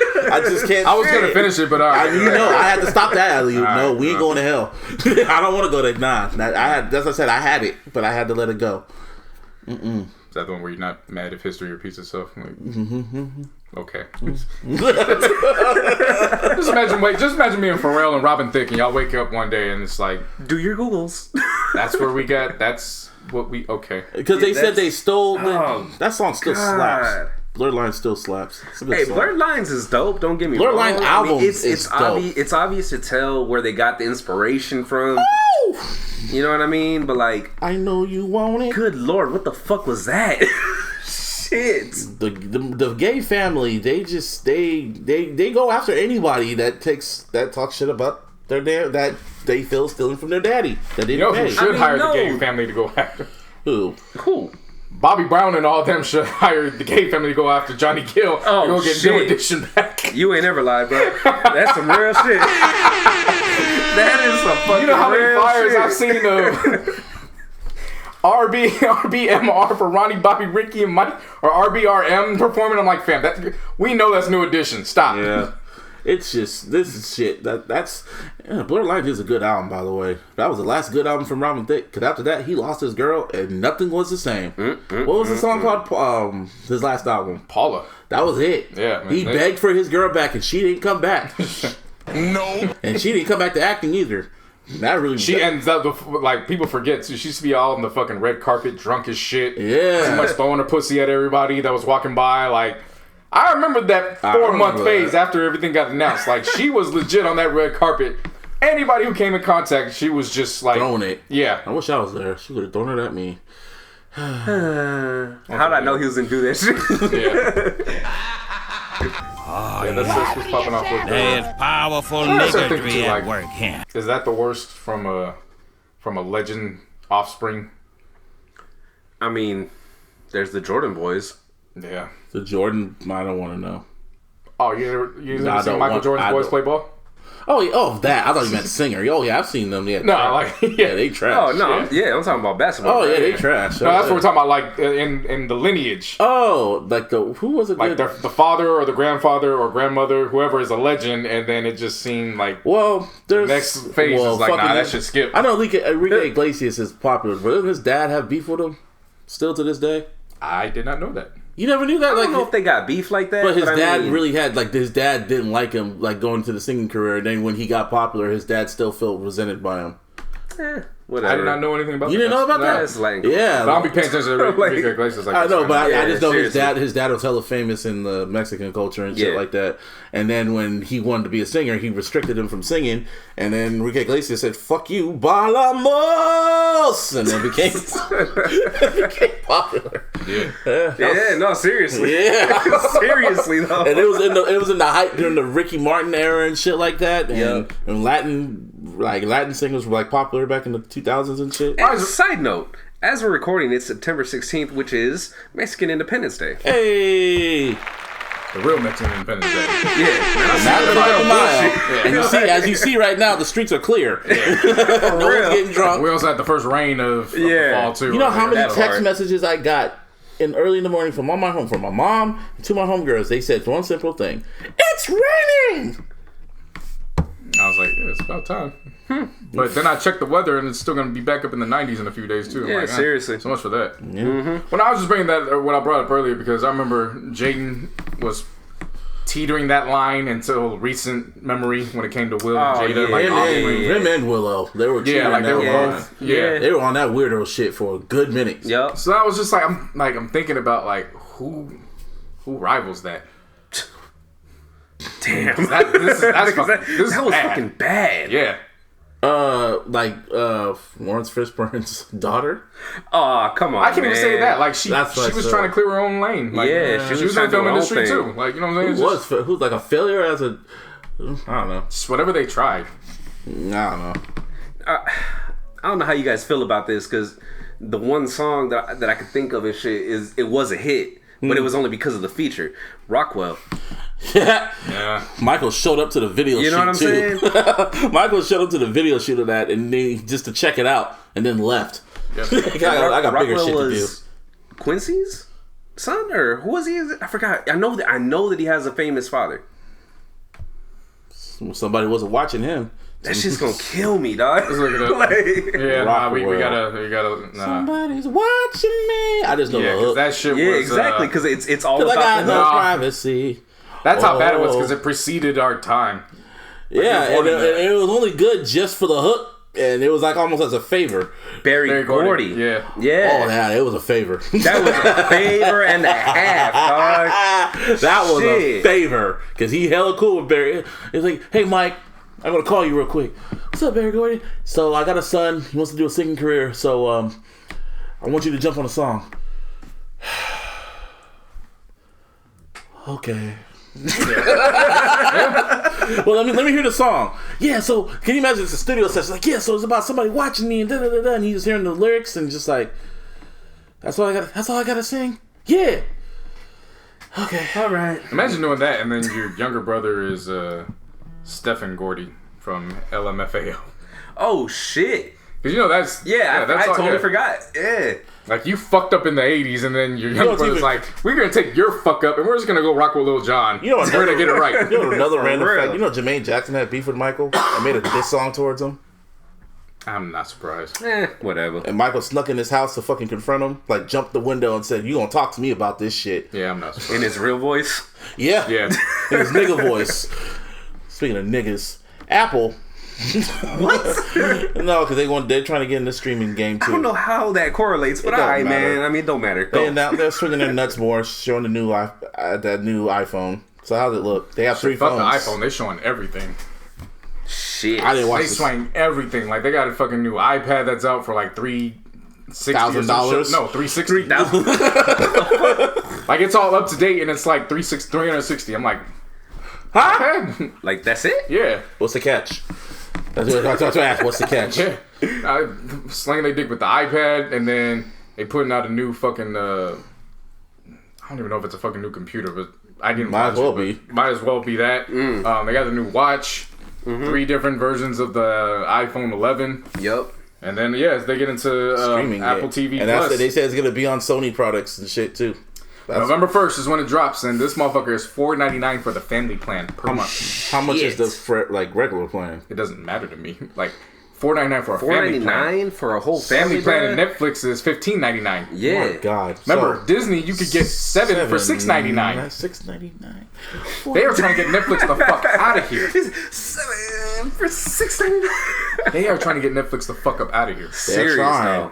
They're trying to aim for the head. Man, if all this shit keeps coming the way it is, like, they're gonna have to. Netflix is gonna have to do something. Yeah. Oh, they're gonna figure it out. Because, well, I mean, you say that, but they're spending more than they're bringing in. They're gonna figure it out because they're already fucking up as it is. How? By raising the prices? No, by spending more money than they're actually accumulating. Well, they already made a fucking deal. They fucking acquired the rights to Seinfeld, and they're going to be the exclusive streaming rights for fucking Seinfeld on Netflix. Okay, that's fine, but they're going to lose friends in the office in the process too. They're figuring it out. And how much did they pay to get that? And how much are they actually like? How many customers are actually going to sign up because of Seinfeld, bro? Right. Wale you know fans? what I'm saying? Shit. I mean, that's just us 3 and like 7 others if we bring it like. Oh, don't do Wale like that. I love Wale. Don't do Wale like that. I'm not trying to make fun of Wale. I'm just saying, you know, like the people don't really. They claim not to fuck with Wale, but I'm like, okay, so that's 3 of us, and then whoever else wants to fuck with Wale. I know, it's just a lot of content. It's just this shit. And then this. Oh yeah, they show the trailer for that show, Dickerson with Haley Stanford. Hey, your boy's gonna be in it. Wiz. Oh no shit. He's the love interest. Really? Yeah. That's interesting. Getting that Apple money.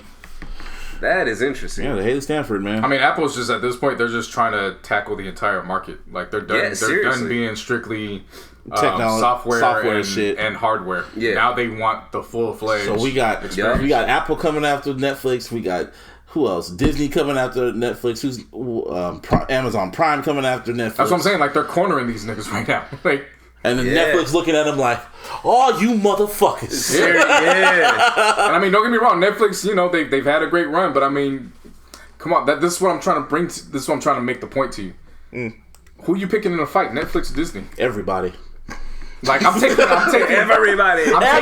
I'm taking Disney in that fight. I'm taking everybody. Disney will get them the fuck up out of there if it really came down to it. Yeah, man. I mean, they got this. Netflix is getting blockbustered. Yeah. You know what I mean? Like pretty much. Yeah. Hey, it's so much shit.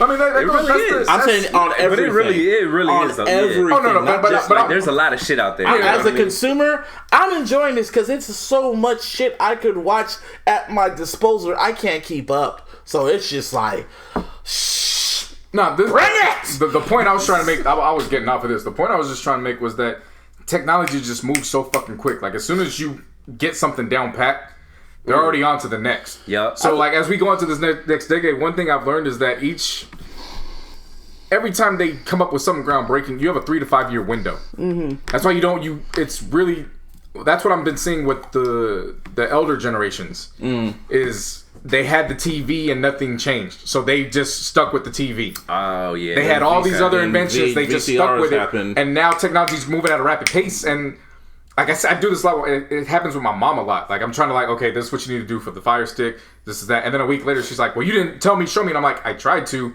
She's like, well, one time's not gonna help. And I'm like, you gotta practice. It's like playing an instrument. I do that with my mom, and sometimes I just give up. You know what I'm saying? It's just, I give up. Yeah. I just don't try. But it even goes like that. It's not even just my mom, it's Larissa. Larissa stays attached to one form because, that's what she's used to. Yeah. But it's like that. We're in the same generation. It's like I keep trying to tell her, you gotta understand, like this shit's just moving. You gotta realize some people going. Sometimes you just realize some people don't think like us. And someday that's what I've realized so far. You can't just push people to think like us. You can make them aware, but at the end of the day, it's on them for them to wake up. Yeah, right. So it just is. But that's why I choose. I recognize. Okay, I can't get attached to this because for all we know, in 2022, they're like, fuck the iPhones. We're moving away from smartphones. Yeah, that's some Black Mirror shit. Exactly. So it's like, okay, don't stay too fucking attached to this device because now you're gonna get left behind and. Some multi-billion-dollar corporation that has to do with podcasts, they're going to go into a whole fucking different stratosphere, and we're here stuck still doing podcasts and shit like that. You know what I'm saying? It's just that. You can't get too attached to this shit. It's just all I'm just trying to say. We get it. You know what I mean? But you got to let them learn. Yeah. You keep moving, but you got to let them learn. Yeah. And that's what I've learned. Yeah, for sure. For fucking sure. Here comes the cops trying to take you away for saying that shit. Shit. Anyway, yeah. Bye. Haley Stanford, man, she's gonna be on Dickinson. I'm like, I don't know, I have a crush on her. Anyway, Revolt Summits in ATL. I didn't watch this shit because I bet you did. So how'd it go? Man, you watch all these fucking. What would you call it? I watched this because I learned the lesson. I took my own advice when we were talking shit about folks who were talking shit about Chappelle. And how they weren't watching the special, they were just going off of the clips and what people were saying. Okay, I got And I was like, I can't be that hypocrite. I can't be looking at see the clip of T.I. going at Candace Owens and be like, oh, that's what it is, I'm not watching it. Right. It's like, well, what the fuck was the purpose of me joking on, saying, well, I should actually watch it. So no, I watched it before I came in. They need to start doing these more fucking often. Because what they didn't show is that T.I. constantly complimented Candace throughout the show. So they only focused on the 2 minutes. They didn't focus on how T.I. said, you are a brilliant woman. We have talked before in the past many of times. They did not focus how at the end of it, how he said, I still believe you're on your bullshit, but we are all equally, we bring something to the table and we're all brilliant. They didn't focus on that. It was only what they focused on, what they wanted to see. Candace Owens is on that bullshit. Now she does be on that bullshit.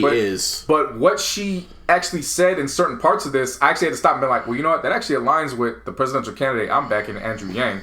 And it didn't come out as forced. It actually came out with a lot of what she's saying, which is Andrew Yang has stated that within 50 years, the value of the black worker and the dollar is going to be zero because of automation.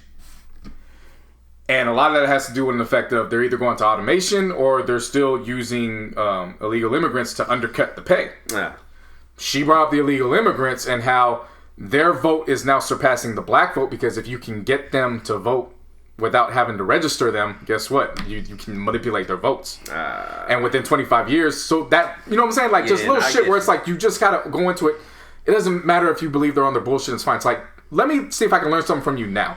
See, the thing about Candace Owens is I know what side she's on, and when I see what side she's on, I just black out. I don't listen. I just black out. I tune out, and I don't listen. Here's one thing that I will agree with you. I agreed with that going in. After I left, I went in and I left thinking, she has a good heart. She's just on the wrong side of history. I believe that. So then I started looking at her a little differently after that, because it was like, yeah, she's spewing all the rhetoric that has gotten her a lot of boos. But one thing I appreciate, Killer Mike killed that shit. Like, I know T.I. started a podcast and he's on game with that. If T.I. and Killer Mike were to start a podcast that intertwines hip-hop culture with politics and economics, I'd be glued into that shit every fucking week. They had that shit down packed. Like, they killed that shit. On this panel, it was, if you remember Cousin Jeff from Rap City, who would come in every now and then. Yeah. Do with the dreads, right? Yeah. Well, him like AJ, he ain't got the dreads no more. Oh, shit. Really? Yeah, he's Jeff Johnson. And of course, this was Revolt, so Diddy was right front and center because he put this, put it all together. Yeah. So then you have Katrina Pearson, Tamika Mallory, and then Stephen Parget. Sorry if I mispronounced that. But overall, it was hour 20. I would definitely recommend at least people just go tuning in just to see. What I learned walking away from that was that everybody actually is striving for the same thing. They're just going about it in different ways. And that's where the conflict comes into play. Because Killer Mike brought up a great fucking point when T.I. and Candace Owens started going at it. His point was like, yo, do y'all understand that y'all play in a position, like, at this point, both of y'all is just fighting on who has the better master. Oh, yeah. Because ain't none of y'all talking about the economics that we need. And so he started breaking shit down. And I was like, wow, I never actually really thought about that. Because I've always claimed that and stated many times, I'm independent. So there's some things I'm conservative on. There's some things I'm liberal on. Right. I feel like both parties are correct in their own separate ways. Yeah. One just looks good for the other. And you can't really divulge into one party because one party fought for and advocated for one thing years ago and then they just end up switching. Yep. You know what I'm saying? So what's stopping them from doing that in the future? Right. When T.I. brought up with Candace Owens and asking which era was great again, and of course she was on her bullshit because she didn't give him a straightforward answer. Yeah. Killer Mike came in and said, I'm going to tell you the era when. It was the 7 years following the Civil War. Because at that time, when black people became free, their value skyrocketed because they were the only ones who were knowledgeable in doing the welding. They were the only ones doing the sharecropping, the cotton picking. So their internal and how they could formulate and create their own, pretty much be self-made because they didn't have to rely on anybody. That was the era. It wasn't until the KKK came in and fucked everything up and then, that's where it goes. Gotcha. So in that instance, I looked at it and I was like, wow, that's actually an answer I didn't expect to hear at this in general. I thought we were going to go the whole time of hearing Make America Great Again and never hear an answer. He actually broke down the way that actually made sense to me. And that's a way that, the Democratic Party has not stated. Yeah. You know what I'm saying? So it's like they fight and all, they advocate for everything, but at the same token, the Republican Party hasn't stated exactly. Yeah. Exactly. So it's no. I got you. I 100% agree with you. It's just one of those things where it's like we criticize the Republican Party for all this stuff, and it's right. Nah, I hear you. But they're also on off that too. How I'm looking at this again.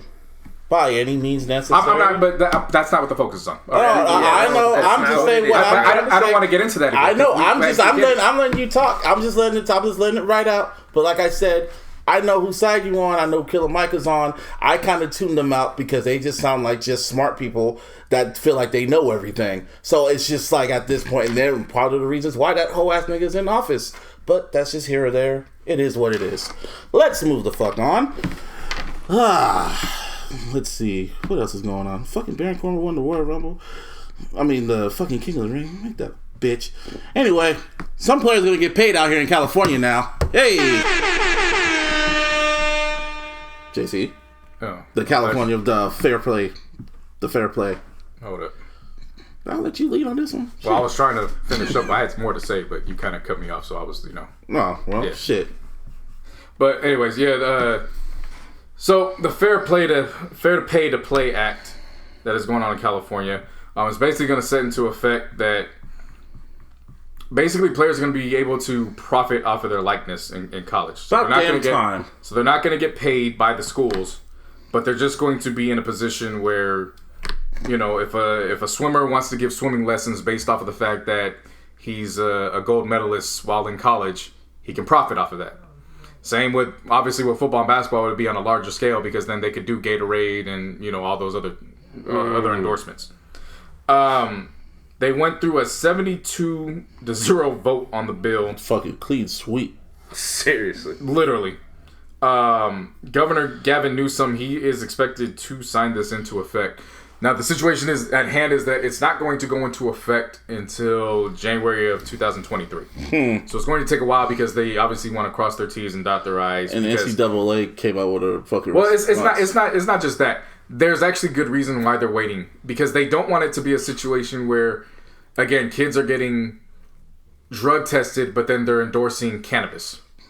Now, while I believe that, you know, all that shit should be out in the air, you shouldn't be drug testing, it's still in place. So you still got to play by those guidelines and those rules.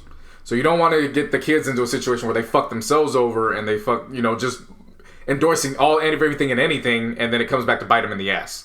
Because you do want to protect the players from themselves, and because you know the cannabis is not $1 billion industry. Yeah, they could be like, hey, we're gonna give you $5 million, but then they fuck themselves over in the long run just by taking the $5 million, because it's like, okay, cool, I need the $5 million, let's get it. Right. But then laws are like, well, we're not gonna let you do it, so now you're kicked out of school. You know what I mean? Like they want to make sure nothing comes back to bite the kids in the ass. Or it could turn out that they can't even go pro because of that. Exactly. You know what I mean? Yeah. So they are doing that at this point. And I remember the NCAA released some response called it, they're trying to stop it, saying it's unconstitutional or some shit like that. Yeah, that does make sense if that is their constitution. Everybody has, all these leagues have different constitutions. Yeah. They're not just talking about the American Constitution. It could be their own constitution that they have within the NCAA, and they could be right. This is wild. You going out the way not to pay these fucking kids. They could just fucking. Another thing that I heard too, though, that the NCAA was doing was that they were going to try to cut out California from like the big bowls. That's and shit. Some hater ass. That shit. Is, dude. That's some whole shit. Whole ass niggas. Which you know, and on one hand it's hater, but in other respects, it could also be a godsend for California. Now you're just like, fuck it. Now we just gonna operate on our own, and we just gonna make leagues. Yeah. So fuck the bullshit. We're not even gonna operate with the NCAA. Let's just get these kids and let's make our own leagues and let's figure it out. All these kids are gonna come out to fucking Cali and shit. You don't need to win no damn bowl game to get drafted. The fuck. Anyway, Tim Tebow was just talking out his fucking ass. Yes and no. Yeah, man. Yes and no. You gonna defend that shit? No, I'm not going to defend it 100%. But people making it a black and white thing. As soon as he said that, I could have made hella endorsements, but nor did I want to. I was like, I'm not going to listen to you. Well, you got to remember, he's like a devout Christian. You know what I'm saying? You have to remember that when that's why it's not black and white. It's not black and white in literally and figuratively in this situation. Yeah, because you got to remember, he lives by. I'm going to give you the cloth off my back. So you can't criticize him for saying, well, I don't want to profit off of that because that's not what I'm about. That's him. That's his preference. And he's not wrong for that at all. This isn't a black or white situation because I saw a lot of people bring up, and I mistakenly did it until I remembered that Tim Tebow does not come from wealth. If I'm not mistaken, his parents actually divorced, if I'm not mistaken. I may have to go back and correct that. But he does not come from wealth. So I saw a lot of people bringing up, oh, he's just come from privilege, like he had money. That wasn't the case. That's not him. He was not against players receiving support. So he was for players being compensated in some form or fashion, whether it be living expenses or just something. His whole stance was just that he felt the players just shouldn't be paid because it's about the mystique of college, which he had a point. He's naive in his point. Because if he's believing that in his entire tenure at college, none of the players were receiving money under the table, he's very naive in that. Because I mean, come on, how many sanctions? How many sanctions took place? His parents never broke up. Okay, but they weren't wealthy either. Yeah, they were moving to the Philippines and shit. Yeah, so they were missionaries. Yeah. So that's literally his life. His life is literally based on. Oh, and he's Filipino at that. Right. You know what I mean? So his life isn't based on materialism. And so that's why I felt like. Yeah, so that's why I felt like he's the wrong person, but at the same time, he actually is the right person because he probably is the most profitable, marketable college athlete that ever went to a campus. Yeah. If you think about it. Yeah, definitely. And him coming out saying, and this is what fucked me up because I was like, damn, he actually has a point here. He said, I signed my letter of intent knowing I was not going to make a dime and I was okay with that. That's him. No. But listen, this is what fucked me up about that. All the other players signed that same fucking letter of intent knowing that they're not going to get compensated. Yeah, man, yeah. The same way we criticize these musicians for signing these recording contracts, like read your contracts, know what you're signing. At the same time, these players got to know what they're signing too. So kids didn't sign it because they don't care. They're like, fuck, I just want to play football. I want to play baseball, basketball, whatever. Correct. But we criticize the musicians for that. Well, yeah, but they're just kids. These are just musicians that should know better. They're just kids that just trying to get some musicians. I mean, bro, you think about when did fucking Justin Bieber come in, making music as a fucking baby?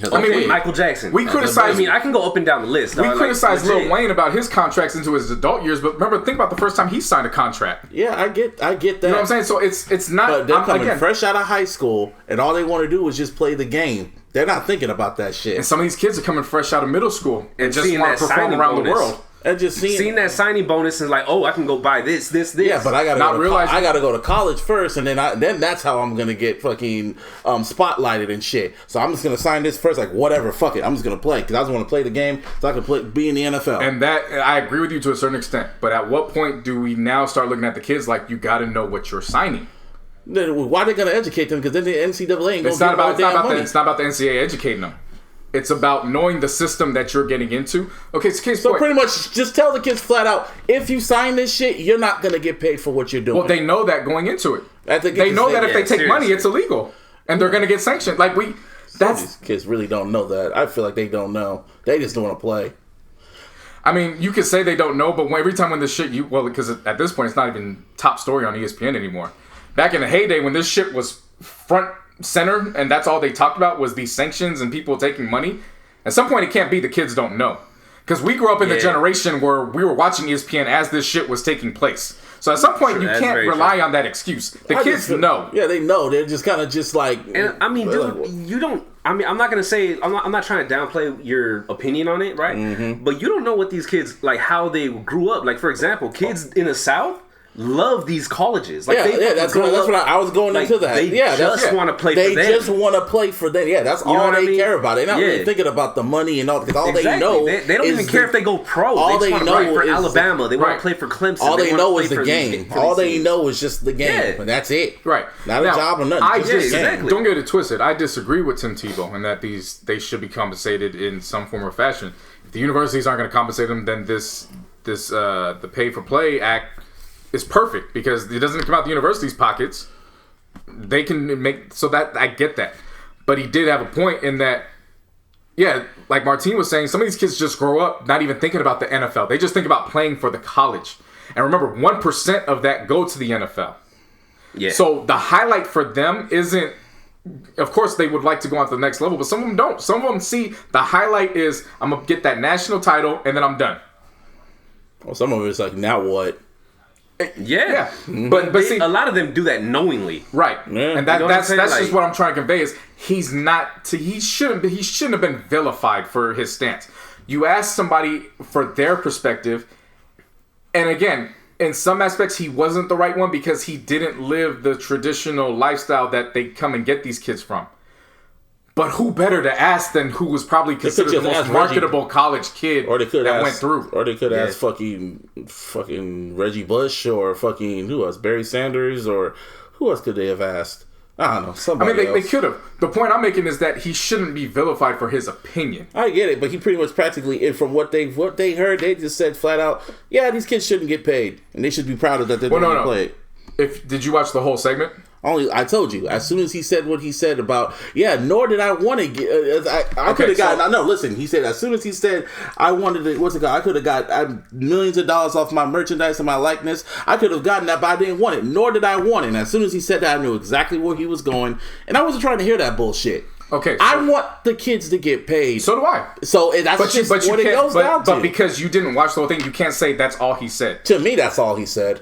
Because that's what ended to me. Because that's your opinion. That's not the fact. That's not the fact of what happened, though. Well, that's what I'm saying. You can't criticize the folks that criticize Chappelle for only watching clips, and then when it comes to shit like this, you're because I heard what he said. I heard what he said, but it's still bullshit to me. Because that's just my opinion. That's fine. But the whole segment, I heard it. He actually did say that he was in support of them being supported in some way, but not like this. So that's pretty much what he's saying, but not like that. Not being compensated with the cash. Yes. Yeah. So it's bullshit.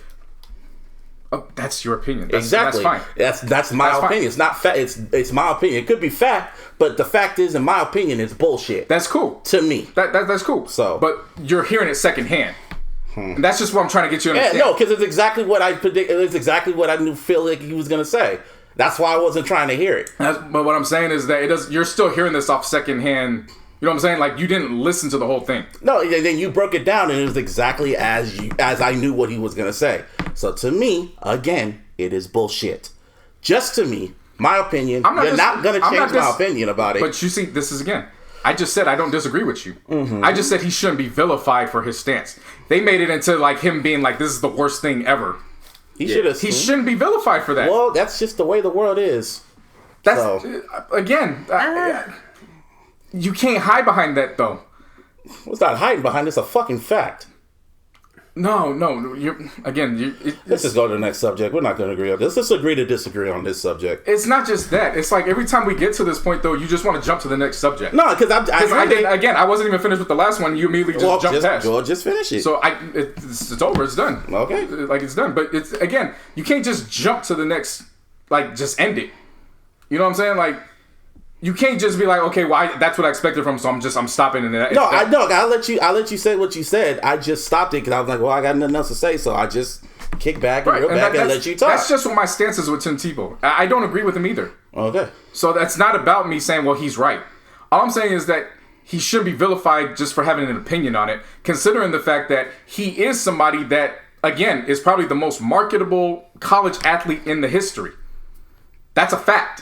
Oh, I know. I remember that. His jersey sales were literally beating out Kobe Bryant. Yeah, I remember that. You see what I'm saying? So, I remember that. He would be somebody... not even his pro jersey, his fucking college jersey. I just remember. And then as soon as I was telling you, as soon as I heard him say, what's it called? I could have made all this money, nor did I wanted to. As soon as he said that, I just tuned out. And I'm like, that's where your opinion is. He just falls into what I was talking about, like the kids that just wanted to play college ball. Yeah. So to me, I guess that's what I'm trying to say. It's not bullshit. It's just his view. That's his viewpoint. But his viewpoint isn't bullshit. He just comes from a different background. That's what I was just trying to say. I get it. His stance isn't bullshit. I get it. But yeah, to your opinion, to me, it's bullshit. But that's okay. So explain to me. Just word. I don't have to explain. No. Just explain to me. It's just what it is. Just let it go. But how do you see it as bullshit? Because I want these kids to get... Why y'all pushing the subject when I made up my mind about it? I'm trying to figure this out. Because I'm trying to tell you... what I'm saying is, if he's being truthful and honest... I get what you're saying. I just want the kids... It's like all want the kids to get pushing a narrative. Seriously. Okay, you know what? Just let it go. I made up my mind about it. You know, we're going to agree to disagree on it. It's my opinion. It just is what it is. Okay? Yeah, so this is why we don't talk politics on this shit, because the fucking computer died. Yeah, blame Trump for that. Seriously. That's why I don't talk about that nigga. Whole ass. Well, it wasn't even Trump, just the NCAA, all them niggas. Just all of it. The Bloods. All of it. Yeah. The Bloods. Shit. Now obviously to close this out. That's why Tebow flopped in the NFL. Yeah. You know Steven Jackson released a video. You know when Captain Jack talks, you know. Don't let it die again. Shit. Don't let it die again. Yeah. But to get back into the Fair Pay to Play Act, like this is what I was preaching on from the jump a while ago, which was, again, if you're not gonna, if you as a university are just like, look, we take care of the scholarship, the room and board, and the food. All right, we can't take that away from you. That's fine. Wow. But don't take away the fact that the kids can make money off their likeness, and while you're giving the coaches $10 million a year. I swear someone's listening to the podcast, bro. Yeah. You know what I mean? Like, they have to. Somebody got to. Because it's like, okay, you can have it that way. That's fine. It's just, it's the universal, okay, yeah, you're on a scholarship, but you can't work. What? Because if I was on an academic scholarship, I could work 20 hours a week if I wanted to. Yep. Oh, shit, man. But, again, maybe it's a blessing in disguise for California in general. Again, they start their own fucking league, and here we go. I just don't understand. Just pay the damn. It's like watching this. How was college football this weekend? Nice. Any good games? Or I saw a nigga that flipped in like a helicopter. Oh, shit, yeah, he pulled a John Elway. No, that was on fucking steroids, though. That nigga flew. I saw the club. I was like, oh shit! And he gets up and like, I'm cool. You know the fucked up thing about it? He lost yards. Really? He lost the 2 yards he gained before he went to the fucking air. Ain't that a bitch? Well, he did get up though. I just think that was Tom Brady that did that shit. You know how many flags would have flew out that shit? Football. The season would have been postponed until they figured out the new rules. Seriously, they would have just forced the team to forfeit. But real shit, if Tom Brady would have got that high up, I'd have been like, yeah, good job, man. What team was he? You are from the Bay, my nigga. Yeah, what team was he playing for? Fuck, I know. I don't even know. Yeah, it was like 2 minutes. One of them ones that's like Tebow, where they go all in for the football. They don't care about anything else. They gonna die for that shit. Like I was watching QB1 the other day. You know that show QB1. Yeah. They did a second season. My dumbass skipped to season 3 that Netflix did. I didn't know that. Shit. I thought season 2 was a Netflix, but they actually did a season 2 or whatever. But I was just watching the season where they showed this one black kid that got brought into the school. And he was playing, but he was being trash. And the coaches were like telling him flat out that if you don't get your shit together, then we're just gonna replace you. And he was just like, he had this fucking mentality, like, oh, whatever. But he was trying to tell them, like, yo, you gotta let the game just progress. Like, don't pull me out when the game's evolving. Yeah. Just let me try to get in sync with the players and shit like that. And he'd be good in practice. And then he just kept fucking up. And then his coach just said, fuck it, we gave you a chance, sat him down, and put in this Samoan dude. And he just started playing like fucking... Not Tom Brady. I'm trying to make an equivalent of him. He was a tall dude. Probably Ben Roethlisberger. I'm going to say him. Without the rape. Without the rape, yeah. Yeah. Thank God. And then all of a sudden, thank God. Yeah, and then all of a sudden they hella just fucked them over. And then they did like a whole rotation period where they would switch quarterback. They had a QB competition within the game. Yeah, like, that's trash. Yeah, because every time a black kid got the ball when he was quarterback, he'll lead him for a touchdown. He'll rush for a touchdown, and then they rotated, and then the Samoan dude would go for a touchdown. So it was like back and forth. They just kept getting touchdowns and scoring, and then the next game he went with the Samoan dude. And he was a sophomore too. Or was a senior. I'm like, that's fucked up. It's like fucking Jalen Hurts. I know, that's exactly what I was thinking. Jalen, what happened with him? Boy, Jalen Hurts and balling in Oklahoma right now. They were just out here at UCLA this weekend. Oh, no shit. All shit. Okay. The game started with the sun fully blasting on the Coliseum, right? Yeah. By the time the shade started coming in, that motherfucker was over, and it wasn't even halftime yet. What was the score? I'm scared to ask. I think at one point it was 28-0 when I stopped watching. In the first quarter? I think going into the midway through second. Okay, I was thinking, because I remember. Still, though, damn. Shit, I remember my high school football, my last high school game. Bad. No, that was bad. It was bad. In my last high school game, the score going into halftime, we were beating San Jose Academy's ass 42-0. Damn. We didn't mean to run the score off. We didn't mean it. No, we didn't. I didn't mean to take your souls. You just trash. We were literally scoring at will. First play, touchdown. Shit. First play, got the ball. Whoop, touchdown. We played them before. I'm like, how y'all become trash? We practice thought you guys were a threat. All linemen would just shrug our shoulders like, the fuck happened? And then I remember at halftime, we just looked up at the score and my boy Ogo was like, can we go home now? And the second half came and man, it got worse.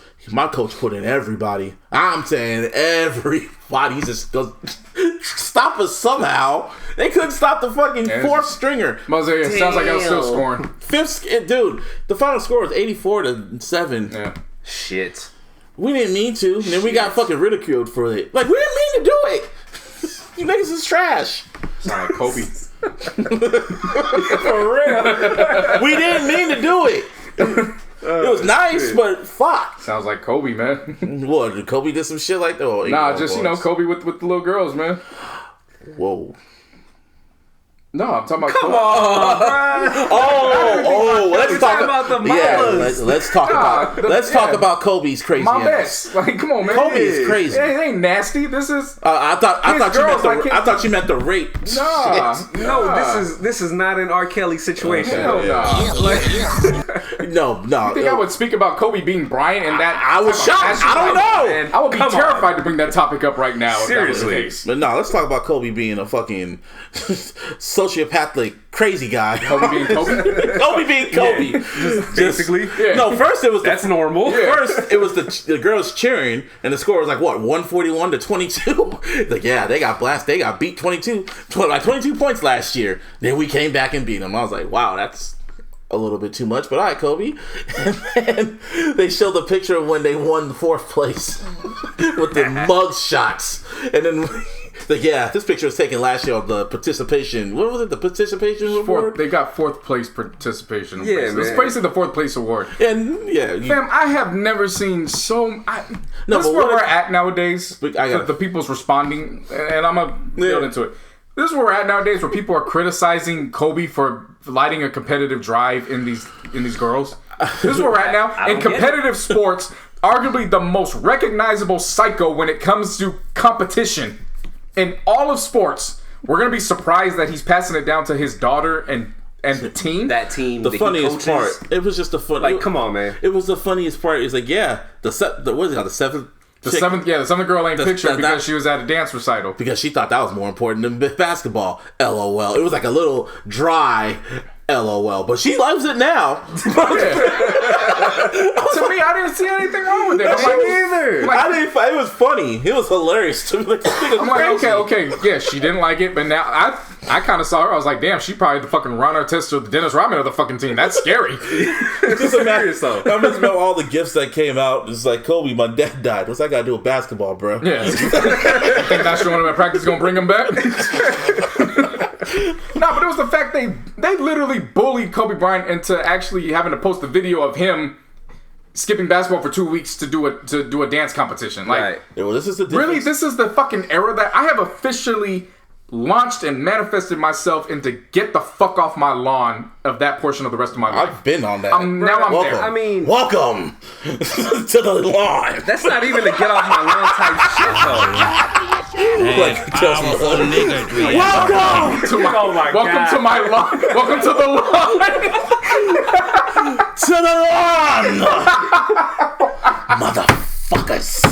Welcome to the lawn. Oh shit! I can't stand y'all. Just saying. Welcome. This nigga said, "Welcome to the lawn." Nigga, we have barbecue. Wow. But the shit's burnt. Welcome. This ain't the Astro World. Neither. Welcome to the lawn, motherfuck you old motherfuckers. That's how Kobe welcomes you there too. Yeah, seriously. I'm at that point too. You're welcome to the lawn. You're welcome. Just saying, that's where I'm at. I'm 31. And that's how I'm feeling right now about these kids, man.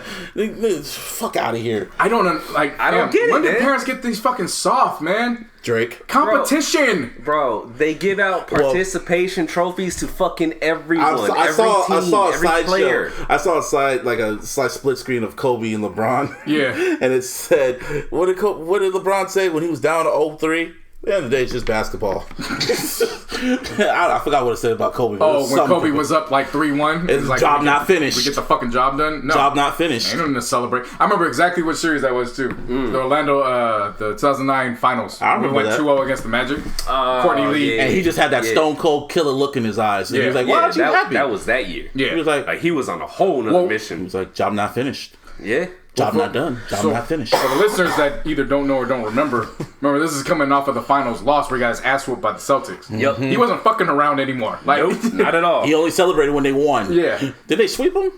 He didn't even celebrate when they won. They won game 3 and then we killed them the last 2. Yeah. That's when Derek Fisher in game 4. Nigga went like 0 for 100, and then when the last 2 shots came into play, like nothing but net. When it mattered. Yeah. But that's what I'm saying. Like, job not finished, and then LeBron was like down 0-2. It's just basketball. And I'm like, and that's your king? Is this? Oh, that's y'all king too. Oh shit! Don't remind me. That's y'all king. Fucking shit. I forget that sometimes. You were laughing, then you like, I know. You were like, and I. That was your and I. All I know is he ain't the king of Taco Tuesday. Hell nah. Yeah, that's y'all. California stood that ground on them like, hey man, we've been saying that shit for years. Bruh, believe it or not, it was a freaking taqueria from Chicago. Wow. Oh, wow. Yeah. Wow. Anyway, all I know is, man, Kobe, salute that man. He gonna run the score up on the next girls. He gonna run that score to 200 points. Yeah. Like, I want you to finish him. you know the GIF of Shawn Michaels walking down when they throw the drinks at him. Oh, of course. I was like, that's Kobe walking in the next PTA meeting. Or the Lion King and Nala's walking. Yeah. Oh shit. Yeah, next point. No, listen, did you finish your homework? You know, when she's doing your homework, he's like, what you doing? Doing my homework? Did I tell you doing your homework? You can jump on, you can work at that jump shot. The fuck? Like, how many free throws you shoot? Yeah. You did really? Get your ass out there. Don't do your fucking math. I got a big crowd. I don't give a fuck. But the season isn't until nigga. I can see Kobe saying all that shit. His daughter's game gotten so much, like, because you know they've pretty much been highlighting her career up to this point. There needs to be a documentary on it. Fucking year, her game is just like, damn, She's gonna be in the fucking WNBA. She's gonna be the Kobe. Killing. Oh my god, this is like, she's on, if she decides to continue, because you know she's still a little girl, Right. She got I don't care about teenage, you know, anything that's under 21, 22, you're still young. Yep. So she has every right to change her mind. But as far as where she's headed to right now, Hey. I don't know if you saw the highlights, bro. These highlights are fucking scary to watch. Like, How old is she? She's like 12 or 13. Oh my god. Maybe even 14. Does Kobe have a son? It don't matter, man. He's got four daughters. See, Train them all to be fucking assassins. NBA, you should be lucky that he don't have a son. And you know he's trying. Oh yeah. Oh yeah. As long as Vanessa's open for business, he's trying. Yeah, man. But at the same time, that's God's punishment. He was a player back then, so he ain't getting no sons. But because God's paying the NBA a favor. Because don't let Kobe get a son. Nah. That'll be Jordan reincarnated. I was like, That kid is it not won't be going no to Jordan school. son, that's for sure. That kid is so He'll be homeschooled. Yeah. On the court. So you know how LeBron got that new Yep. the new camp or his own section on the Nike campus? The Nike building, yeah. Kobe's sending him. He's like, that's where you're going to school. I don't want to see you again. Nigga gonna be hibernating like fucking Goku. Just like House of Hoops? Yeah. That's your school. Yeah, they're gonna put him in the fucking tube with the water, and he's just breathing in through the goddamn tube. That's how and then Kobe just walks in there every so often, pushes the button, and like Mewtwo from Pokemon. Yeah. He's like, soon you gonna get these. feeding them HGH by LeBron. Wow. That's gonna be. You know what's scary? If that shit happens, that's gonna be like Dre and M coming in. How 50 was created. Yeah. It's gonna be Kobe and LeBron just like trying to tag teaming and like just putting the best of what both of them got. Just we can do this. I know. It's the in the club video. Yeah. We can do this. Nigga just hanging upside down. For real. Good. Speaking of power, Is it that time? yeah. I didn't watch. I'm this close to giving up, JC. I'm this close. I didn't watch. Are you? I didn't watch the last 2 episodes, man. Shit. Because you tell me what happens in the chat, and I'm just like, yeah. No. And then he told me, Angie come back, and my ass really thought they brought her back from the dead. Like literally, I thought they brought her back from the dead. Well, fortunately, they did it. They did the 13 Reasons Why, huh? Subconscious. Yeah, but it was, to me, it was well done. Okay. They at least did it right, Okay. if that makes sense. Okay. So they're still at this point. They're literally on Grand Theft Auto mode. How many episodes are left? There's 11. There's 6 more for the immediate future, and then we got a break, and we got to go back. Yeah, to I know mode. the 5. That's shit. But they're legit on Grand Theft Auto mode right now. So- Anything goes. Which San Andreas or? Well, let's just say that Tate is in his. Well, let's rewind it back. Tommy and the gang thinks that they're locked in because of the sewage cleaning around. So what do? They get back in the fucking ambulance that could probably incriminate them. Huh? And they get back in and everything, and they're like, well, since we're the ambulance, we could just clear through this and let's go. And Ghost is just waiting in the cut, and then he rams the fucking ambulance truck. Then he gets out and he starts shooting in the ambulance truck. Was it during the sunlight or was it? It's in broad fucking daylight. Rush hour. Rush hour time. Say I'm getting up. Legit. Grand Theft Auto. Goddamn. Busby just walked out the room right now. So then this is San Andreas. Yeah. So then they still escape. They get out and they're out. These two cops then come up. They're like, "Put your hands up." He's literally sitting in the car with the gun, thinking like, "I'm about to start strapping him and shoot these Tommy? No. Ghost is with the gun in the car thinking like he's about to raise the gun to the two cops. Then he puts it down, he gets up. Well, come to find out they're on Tate's payroll. They follow Tate. Tate set up the whole fucking sewage situation just because he knew that Ghost would be in a position to fuck him over. Was this last week's episode? Yes. How does that make any sense? No, this is where it gets better. This is where it gets better. But wait. So Tate thinks he has him like, "Oh, well, I knew I couldn't trust you not to fuck up. I told you, nobody's gonna fuck with my situation." And then Ghost just comes in and says, "Do these men have children? Do you realize you just put them in a fucking situation just trying to be smartass? So you remember who the fuck you work for." And then Tate's just like, this lowly look and just walks out. And I'm like, how the fuck does he keep getting I can't keep getting away with this?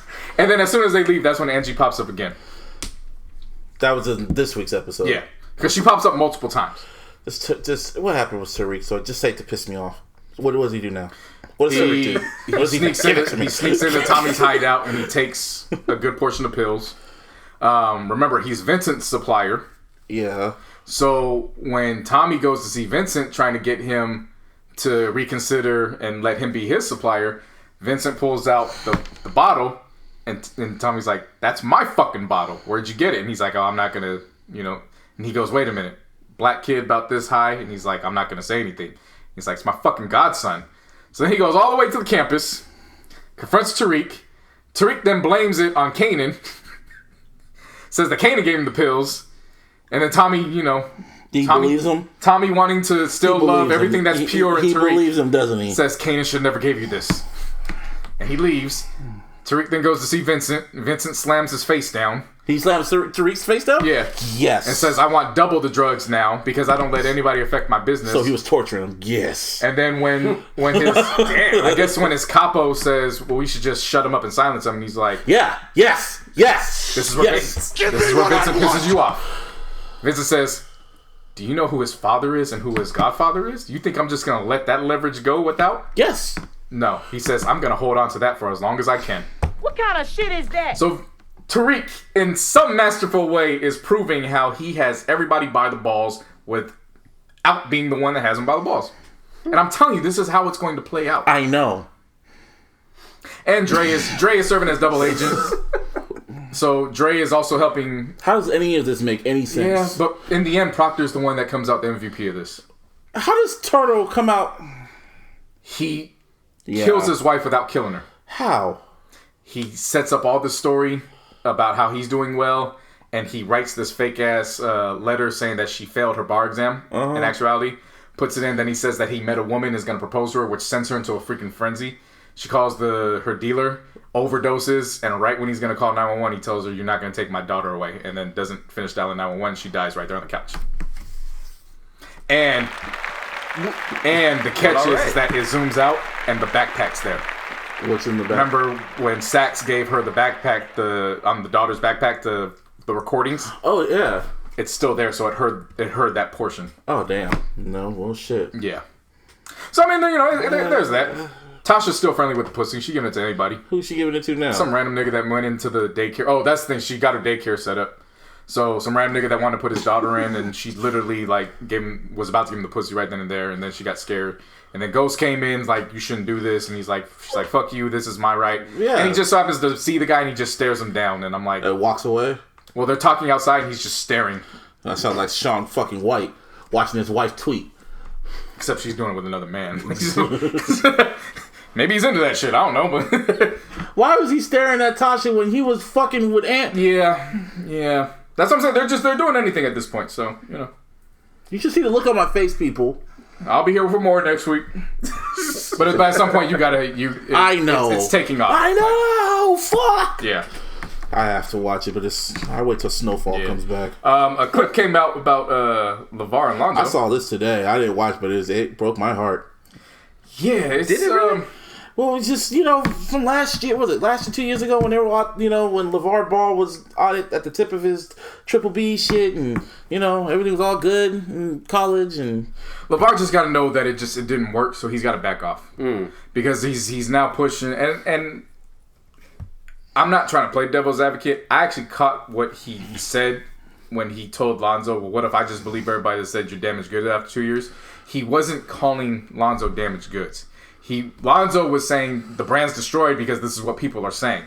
LeVar's response to that was, what if I start listening to what people are saying who say you're damaged goods after 2 years?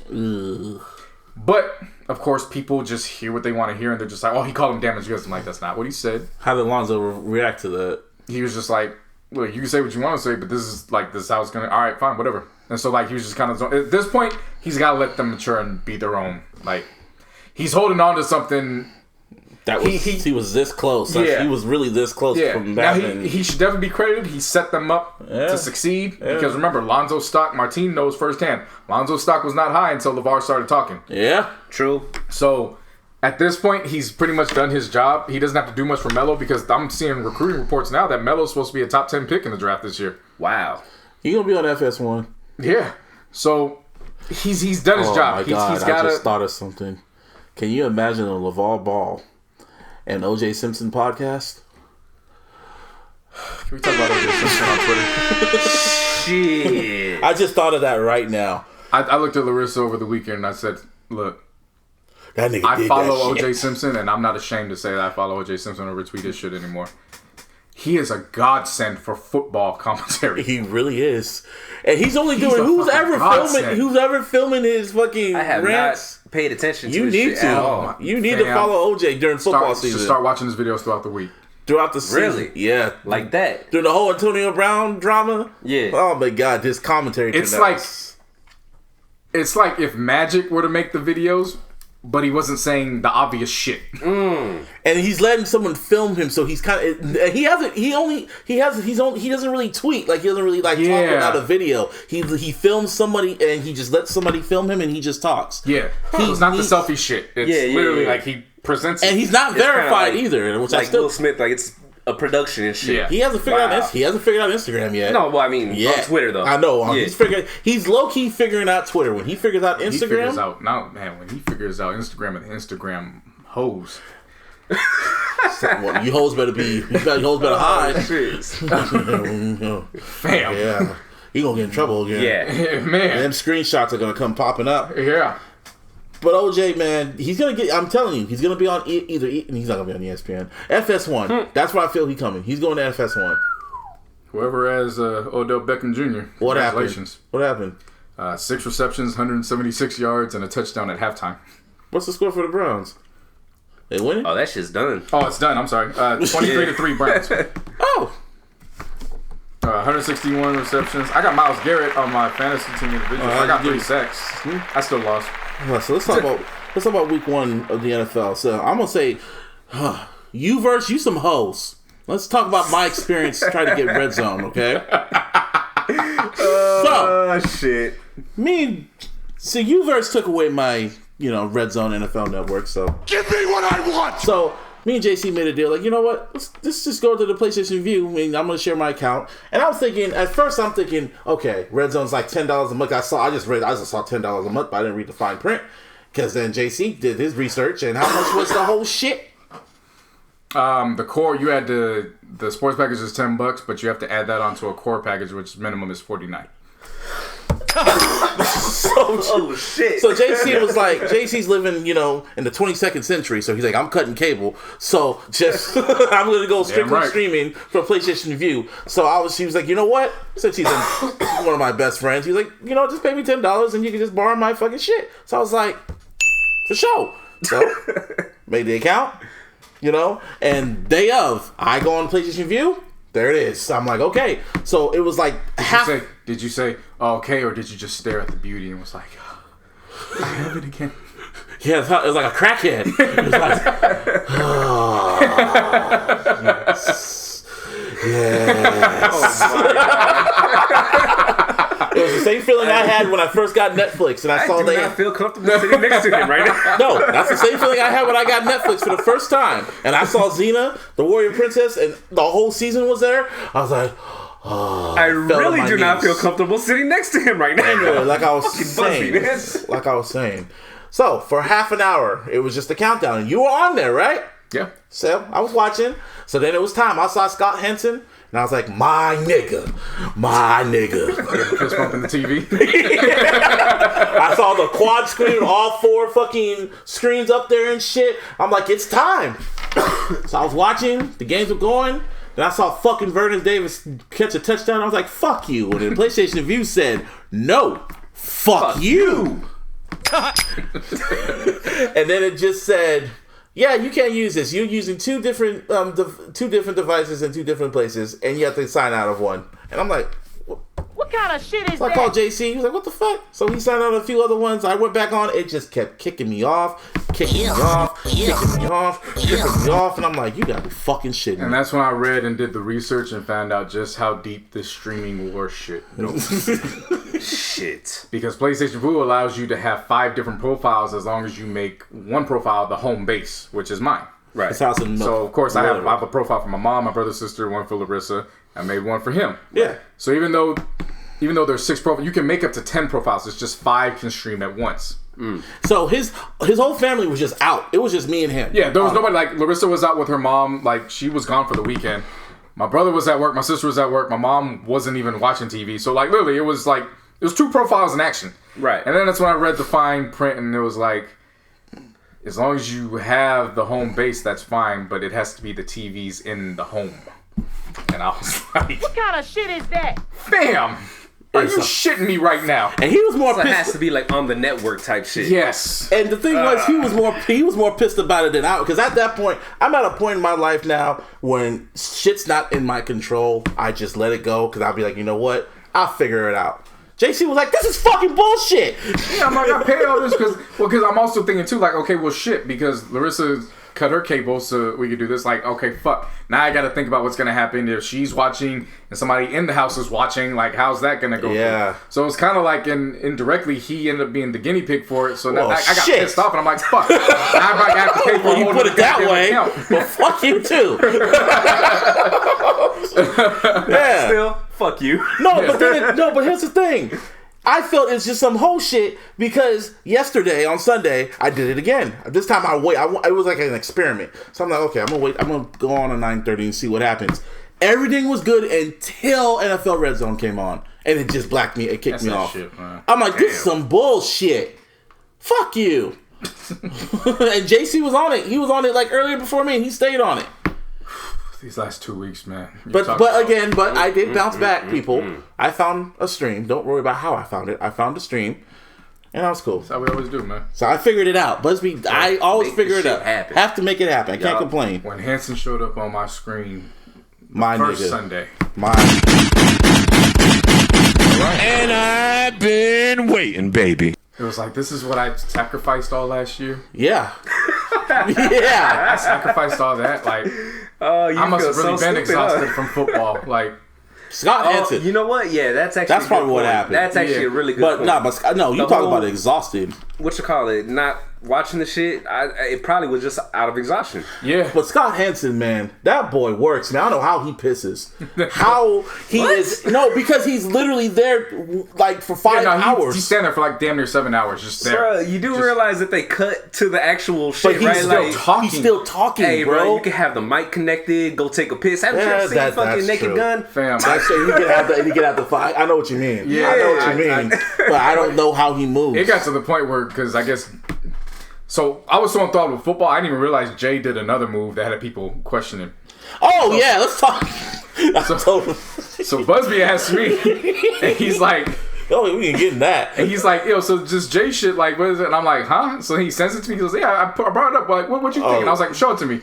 He sent it to me, and I was like, fam, okay, that's strike 2. I don't give a fuck about this shit anymore. Football is back. I don't give a fuck. Yeah, all I see is a whole bunch of other niggas on TV who have jobs. Yeah. I'm like, okay, Cap ain't got a job. There's a whole fucking league of niggas that got jobs right now. I don't care right now.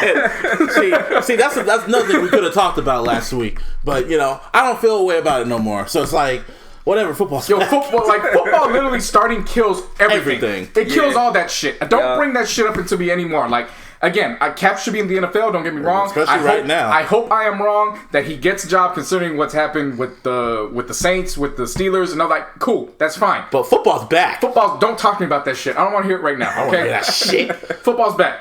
Sorry. Not sorry. I thought you were hella pro NBA. I never heard you this passionate about the NFL.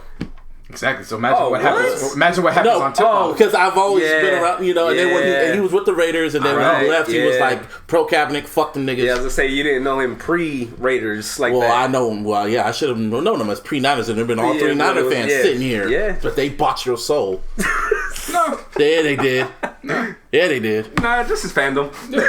Well, they didn't buy the fandom. They bought out the fandom. Yeah, because I haven't been a fan of anything anymore. Like, it's just I haven't claimed anything. Like, except the Lakers, they can't buy you from that. Yeah, like Larissa's dad was texting her. What if the Spurs? Larissa's dad texted her. They're saying she's like, fight JC. I'm serious. Oh yeah. If the Spurs would hire you, fam, I've been getting updates. They're like, yo, there's a job qualification with the Warriors. You match perfect for it. And I'm like, I've literally had to sit at the screen just like, do it. So I want to give up my fandom and go to that nice new fucking arena. That's out there. Do it. Man, fuck out of here. I ain't going to them fucking Warriors. Damn right. Set that shit right the fuck down. That's my dude. But it was positions that required like I don't like going up to San Francisco, so you know it's that type shit. Like you get reminded every day. Damn, I got to commute to San Francisco every day. Yeah. I just I just didn't think the Warriors. I thought the Spurs. I thought rivals like the Spurs. The Spurs would want to hire you. Texas ain't got no state taxes. Damn, Martine. You got to fight the nigga now. Nah. If it happens, then I will fight him. I will fight him. Do you understand what I'm saying? Again, man. Hey. But if you gotta realize shit do happen, bro. Nah. You're not fighting the fan. I ain't finna realize shit. I'm not fighting the fan. You finna realize that you catching these hands. You gotta understand, you're not fighting the fan at that point. Yes, you That's are. the problem. Nah, I'm fighting my boy. Fuck that shit. It's not who you are. Like, I know you. You're also Mr. Big Shit. Look at me. Look at this jersey. I did this to you. Opie did this to you. Not Tim Duncan. Fuck Tim Duncan. It is one of those things where it's like I know we're going off topic, but it's one of those things I've basically said. I was like, if the right opportunity comes, then who am I to say, like, dog, I'm really gonna pick fandom over something that can change my life? You know what I mean? Like, you can still be a fan, but you can still be a fan. I mean, you say that. No. And then No. I am saying that, and yes, I mean that shit. You say that, and then I'm like, yeah, I thought the same thing was going to happen until I started working for the Raiders. It's like, you don't watch the fucking 49ers anymore. So it's like, how the fuck do I pick, like, how do I root for something I'm not paying attention to? Nah. You can go home and watch highlights. Look, check this out. I have a job. I do not live that fucking job. You know what I'm saying? Like, your job's not on TV. So the fuck what? Like, you don't watch your job. Shit. You don't watch your job. So the fuck like, what? You know what I'm saying? Like, I wouldn't watch that team either. Like, unless I was actually there, where like how you did. You had to. That's what I'm saying. Like, the whole shit. That's what I'm saying. Whatever. When in that aspect, it becomes tough because it's like, okay, cool. Like, if you want to keep the fandom, that's fine. I'm not debating all that. It's just one of those things where it's like, fam, how am I rooting for shit I don't even watch? Like. So that exactly goes to that goes exactly to last year where it was like, okay, yeah, the games were on, but I was already tuned out. So the games were literally just like, it was like watching reruns, and they were like brand new live fucking games. Because you lived it. You weren't a fan. Like a regular ass job, right? No, it became it became life. Well, yeah, that's the problem. I think that's the conception that you guys just don't understand. Because it becomes life. Like that's all you like. You think the players live, breathe, eat shit. Imagine what we got to do to get them fucking prepared for that. Yeah, we got to be so fucking in tune to that. Like it has, and I joke around with the fandom shit. Like, yeah, you could do that, but at the same time, it's like, dog, this is literally this is in front of me for like 24/7. 24/7. You don't get a fucking day off during the season. No days off. I get it. But I'm saying, you switch off the Lakers, dog. So would it break my heart? Absolutely. No, I will break your heart. Like, on some it shit. Yeah, you ain't shit. Like it would break my heart. Absolutely. You a clown. You're just a fucking clown. But if I'm showing you a fucking 6-figure pay stub Damn. And ain't no state taxes there. Like, you know what I'm saying? Like, sorry, Kobe. Look, Tim Duncan's the best ever.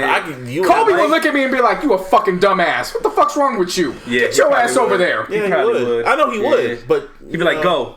Just that's it. Just go. That Laker blood, that Laker and Niner blood, still that Niner blood still. Look, I'm gonna say this. Period. Kobe's Laker blood runs deep to being a fan, and even he put a Celtics attire on to go do a workout for them. But he knew where his heart was. That's his job, and that's. But he knew where his heart was. Of course, but the same can be said about Paul Pierce. Paul Pierce grew up a Lakers fan. Fuck Paul Pierce. Is Paul Pierce Kobe Bryant? No. What I'm saying is not even close. No. But again, he's more in line to what I had to do on a day-to-day basis. Just he was a Clippers fan. Fuck that guy. Okay. Well, anyway, back to football, the best sport. Football is my favorite sport. Before the season started, niggas got paid.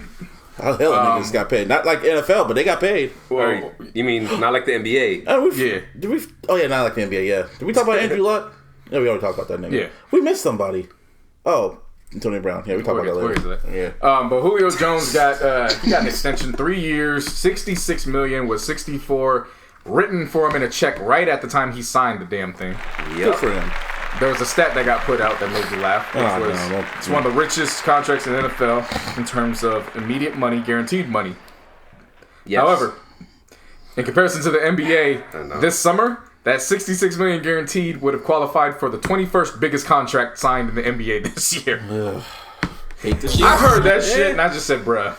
At least they're getting there. Exactly. At least they're in the 20s now. It's a step in the right direction. Yeah, for sure. Ezekiel Elliott, he held out for as long as he could. I think it went to Cabo and he got paid for it. Came out with a beer belly and everything. Not yet. No, that was the lineman. Oh, I'm talking about the one who came with his shirt up. I thought that was Ezekiel Elliott. Lineman was fucking with him. That's smart. Lineman came out and was doing all that, and then Ezekiel Elliott just walked behind him. He's like, "Can I have my jersey back?" Oh, that's funny. Yeah, it was a lineman that did that. Oh, okay, never mind. And then, because a bunch of people were like, "Yo, you can't scare Cowboys fans because we've been concerned about his weight all this whole time. Like, don't do that, please." Real. He dead ass looked like him though. Yeah, he got $90 million, so the highest paid running back in history, $50 million guaranteed. Only $50 million. No, that's still high though. I know, especially for a running back, that's actually really high. I'm just thinking of the players, like the NBA players, just get it straight out. Yep. But you gotta wait these fucking money out. Jared Goff, the highest paid quarterback now. $134 million with $110 million guaranteed. Congrats to him. So yeah, these niggas got paid, and Ezekiel and Jared, they've been winning. Julio, they got a win last night, so can't take that away from them. Who did the Cowboys go against? The Dolphins. Oh no, that was the Patriots. That was week 1. Cowboys going against the Dolphins this week. Oh, I'm talking about like Sunday. Who they play on Sunday? I forgot. Redskins. Oh, yeah. Jared Goff, they beat out the Saints, and of course Drew Brees. And Aaron Donald fucked his hand up, and now Brees is out for 6 to 8 weeks. Yeah. And how long is Donald out? Because he got hurt too. He went back in the game. Mistaken. Oh, did he? Yeah, he did. Yeah. Oh, but fucking. I'll be honest with you.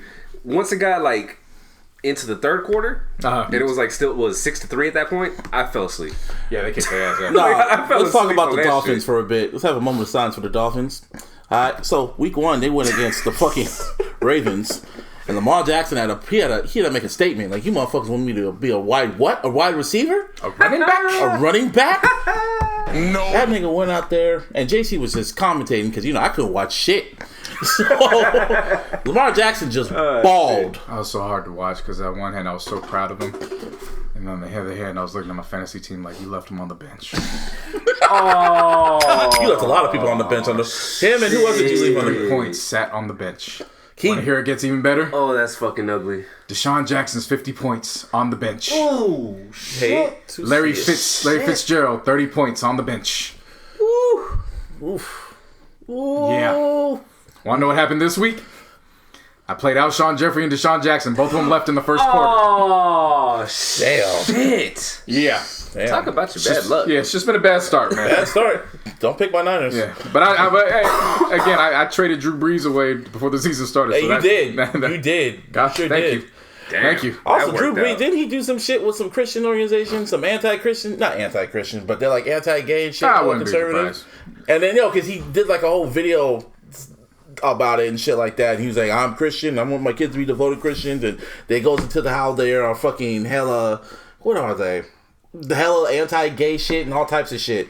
And he said some shit backing it up, and then what happened? God said, "Yeah, your pinky finger's broken." So it was his thumb. It's a thumb. It's his thumb. Yeah, that's the kind of fucking injury you can't. He can't throw. You can't work around it's not that even shit. throwing. You can't grip. You have to physically let it heal for 6 weeks. I thought it was 8 weeks. Well, because after the 6 weeks, they're expecting him to take 2 extra weeks to get back into the groove of things. He can't do anything with that thumb for 6 weeks. It's literally.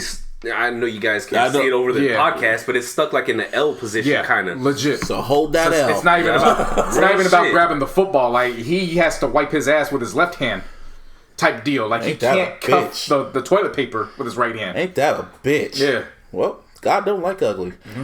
Nah. Anyway, but injuries. Yeah, but anyway, niggas get injured every day. So I was gonna go into what happened with the Dolphins. How they got how many points?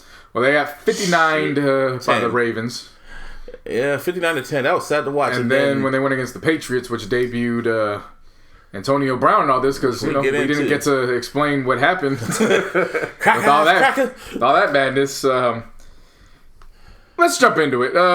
Make a long story short, Antonio Brown. I finally figured out over one of the last episodes we did before the break. He probably just didn't want to do training camp. That's what we thought. Then it comes to figure out he didn't want to play with the Raiders to begin with. Nope. And he went through the whole phase where he played everybody. He played his hand well. Yes, he did. Yeah. Remember, he signed his contract and he immediately went to Derek's house. Literally. We saw it on Hard Knocks. Right, I forgot about that. He went on Hard Knocks. Immediately went to the facility and he was catching balls. He was being friendly with these niggas. Yeah. He played nice. it so perfect. Like all you can do is I'm just upset the situation just for the fans of the town. Yeah. You know what I'm saying? Like that's the final year. Now that is attached to the entire narrative for the remainder of history. Like they I know it's all rivalry and it's jokes with the Bay Area, but for a fan base like that, like they deserve better. They deserve that better aspect. But dude, but in terms of the actual finesse, that's a grade A finesse. Like I can't do nothing but just. But what the he finesse. did, right? Let's just run down. First, it was he complained about his helmet. Then twice, yeah. And then he was like, all right. So then then he fucked his feet up first. Fucked his foot up. Oh, that's right. For whatever reason, the frostbite shit. Yeah. Because I remember, who was it? Pat McAfee. He just ran it down about what happened, what he feels happened. And what happened was that he talked to God, and he went to practice with the mini camp with Steve. What's it called? Derek Carr, and he liked how Derek Carr was throwing him the ball. So instead of saying anything, he prayed to God and said, "God, what do I do?" God looked down at him and said, "Fuck up your feet." Yep. What? Just fuck up your feet. Then after that, when that don't, I said, "God, what else do I do?" Shit. Complain about your helmet. Yeah, they went through this whole line. I'm gonna take it one step further. I'm gonna say he had that Patriots playbook when he signed with Oakland back in March. And somebody said they said it best. They said, yeah, he was skipping all that shit because he didn't want to confuse himself with the plays. Yeah. Oh fuck. That makes sense. Patriots ain't shit because that shit just worked out. Again, everybody thought I was joking when I said, "Oh yeah, he's gonna sign with the Patriots now." No, everyone knew. I mean, in the back of everybody's mind, it had to have been there. Like, you know what I mean? Like, we knew how this was gonna go. Yes. Which one do you think he's going to? Yeah. But then he gets to the point where so all that still gets Gruden's still rocking with him. So then he gets back from training camp. They get into the facility, and all of a sudden now this news breaks out with Mayock and how they get into this altercation.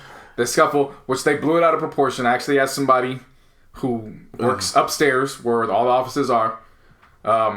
There was a face-to-face, but it wasn't how it got reported. Not Cracker. He didn't call him a cracker ass cracker? He did not call him Cracker, and that hurt me. When they said Cracker, I was like, no, I wasn't Cracker. I knew exactly it was Cracker ass Cracker. CAC. Yeah, for sure. CAC. But they said nah, there was words, but no. He didn't punt the ball and said, "Find me this." He punted the ball. Oh, he did do that. But that was downstairs that was out in the field. Oh, wow. What they were talking about what occurred, everybody was reporting that it got into the face in the office. Yeah. Right. It didn't happen in the office. They spoke and he left.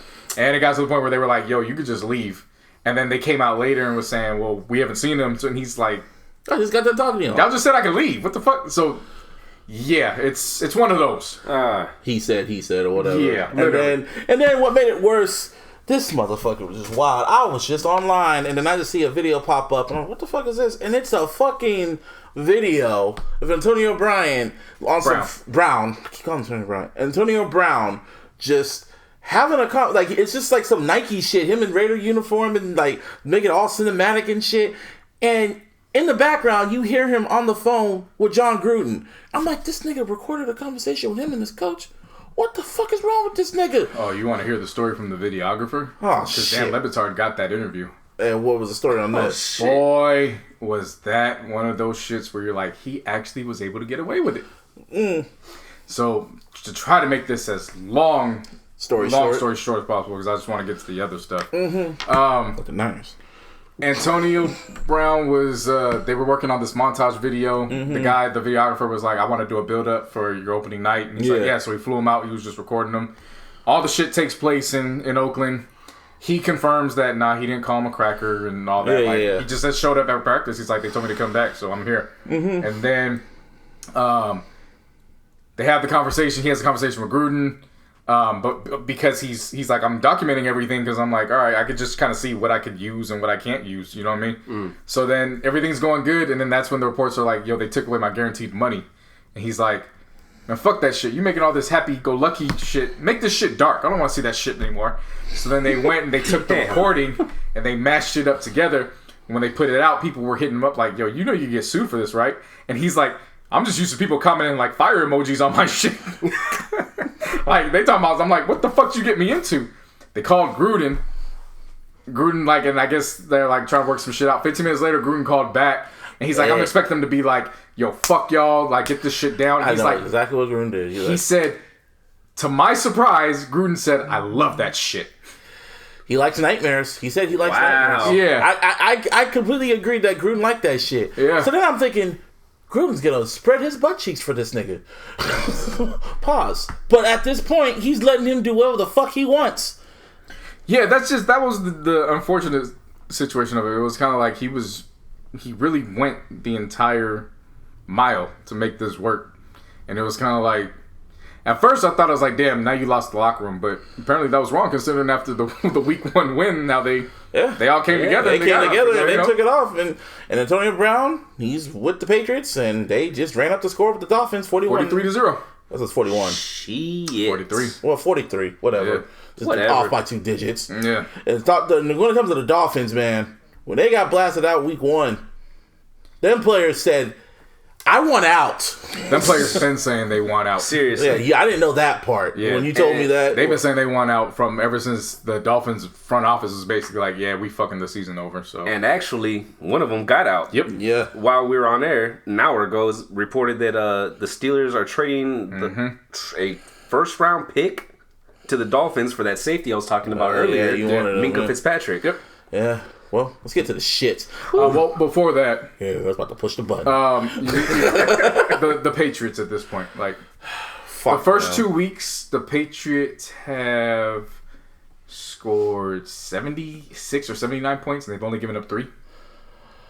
See, yeah, I have a prediction. I said it. Yeah. After that, I was like, they're gonna go undefeated. I looked at their schedule. I'm going, they're gonna go undefeated. I really firmly, I hope I'm wrong. Oh God, I hope I'm wrong. You know what's going to be. You know who they're. God. You understand who the strongest opponents on their schedule are? Who? It's Gordon's demons with the addiction, and it's Antonio Brown's sexual harassment case. Those are their those are their main opponents this year. Everybody else ain't shit. Literally, right, that's who's going to be in the way of them possibly having a cakewalk to Super Bowl versus competing for the Super Bowl. That just adds fuel to their fire. Y'all don't understand. After Deflategate, when they got Randy Moss, Bill Belichick just looked at the camera like like dude from Space Jam and said, "Crush them," and ran the scores up on niggas. He made a statement with them. Swag hammer. And then I can't believe we even skipped this. It just shows how long it's been. Like, it really came and went. Antonio Brown's case at this point. Like, oh man, yeah. We had a lot to say and then nothing to say. I mean, look, I'm waiting for everything to play out. That bitch is lying. It doesn't sound good on her part. Nah. Like, but the timing of all that shit, and I thought it was They got a second woman coming out in Sports Illustrated today. They're saying that's accusing him too. Oh, damn. Like, everything's just, it's live out. I'm just like, all right, let's wait and see. Cause at this point, shit. Yeah. It's like, I just thought to myself, damn, I thought you were going to be scot-free. You called a nigga a cracker-ass cracker. You can get away with it. No. And then that shit comes out. Yep. They will get you. And Gronkowski, Nah, man, stay off the field. He said he got the cure for CTE. Stay off the field. It's so true. I mean, dog, come on. He said he got the cure for CTE. At first she told me. At first she told me, no, he might come back, and after that, I'm like, for his own benefit, he should not come back. No, that's definitely one where like, nah, please don't. Everybody needs to do what they can to stop him. Yeah. Tom Brady does not need to call him. He even put up the eye emoji when somebody got traded off the Patriots. Like, I might do it. Roster spot. I put his ass on both my fantasy teams, and then when he started talking about, no, I got the cure for CBD, I was like, I can't do this, I was like, yeah. You gotta snipes of blood off his knee. I'm not having blood on my fantasy teams. You are if you decide to come back. The thing is, Belichick would be like, okay, let's go party. Yeah. Well, they asked him that about Antonio Brown. After, was he nice getting him? We got a lot of good players on this team. A lot of stuff we could work on, and we're gonna do that. Antonio Brown, he has that same monotone voice, and he looks annoyed that he has to talk to you niggas. He's supposed to get to work. I know the food that be on them planes. He wanted that. He doesn't say "let's party," but in our narrative, he looks like that's his slogan. Okay, let's go party. That's the meme that got made after they won the Super Bowl. Yeah, that same look. Let's party. Yeah. Then he went to the parade. No days off. Shit. Let's try to get that shit off. They said no. Let's party. And it's just very calm too. It's party. They got a lot of good players. Yes. Yeah. I will cut your ass. Yeah. Don't try to handle shit on me. I'll call you a nigger in a quick shot. Think I give a fuck? I can see him saying that shit. I can see Belichick. He's just don't give a fuck. And you know the fucked up thing about it is, I'll be watching the video and I wouldn't even be a part. I'll be like, he'll do it, Antonio. He'll do it. He'll do it. I wouldn't even be a part. I'm like, yeah, try him, motherfucker. He'll do it. He'll do it. Shaking the camera. He'll do it. This happened to me. Get out. No. Shit. Anyway, let's get to the shit. Niners are 2-0, baby. Give me a hell yeah. Say it. Hell yeah. I mean, I should be. I'm trying to be excited, but it's just like, no, don't you do it. No, man. No, it's like Will Smith. Chill, bro. I'm gonna chill for now. I'm chilling. Chill. I'm chilling. Even though they're kind of hyping us up. 2 games. That's what I'm saying. You know what I mean? I'm happy. Shanahan finally looks like he's got a nice grip on that offense. Oh yes, he does. And that defense is nice. Coming along with. We got a running back. I mean, Garoppolo needs to still fix some shit. He cool. It's still Bucks and fucking Bengals. Bengals are trash. They're trash teams. But I'm glad we know we ain't that trash. Exactly. At least it's showing that we aren't a trash team. Yeah, we're competitors like previously. Yeah. People are healthy for now. Yeah, no, it looks good, man. I'm actually rocking my Niners jersey with pride now. I wear my shit every fucking day, and I ain't talking about jersey. I'm talking about the tattoo, boy. Oh yeah, I was rocking my Frank Gore jersey because at the end of the day, Frank Gore is always gonna be a Niner to me. I don't care. Frank Gore's with the Buffalo Bills, and he showed his ass out yesterday. He sure did. Another fucking 70-yard touchdown fucking day. Like, it's like, fam. He doesn't chill. You played when all the niggas was at Miami. Yeah. You know how long ago that was? Yeah, long. Years ago. Oh shit. Yeah. Well, God damn. And they won the title of New York. Yeah, I know, I saw that. But I'm just saying, when it comes to my Niners, we got the Steelers without Ben Roethlisberger. Got that one. Who's their quarterback now for the Steelers? What's his name? He's the rookie, right? I don't even know who it is, to be honest with you. But I'm not really tripping on dude. But anyway, if we go into, because we had a bye week after, the early ass bye week, which is still fucking crazy to think about. That's trash. Yeah, but if we go into this bye week 3-0, going into the bye week, wow, I'll be like, oh, okay. It's just like, let's fucking go. No, that was how I felt when Harbaugh, when we were 5-2 going to the bye week, and I'm like, we're 5-2 going to the fucking bye week.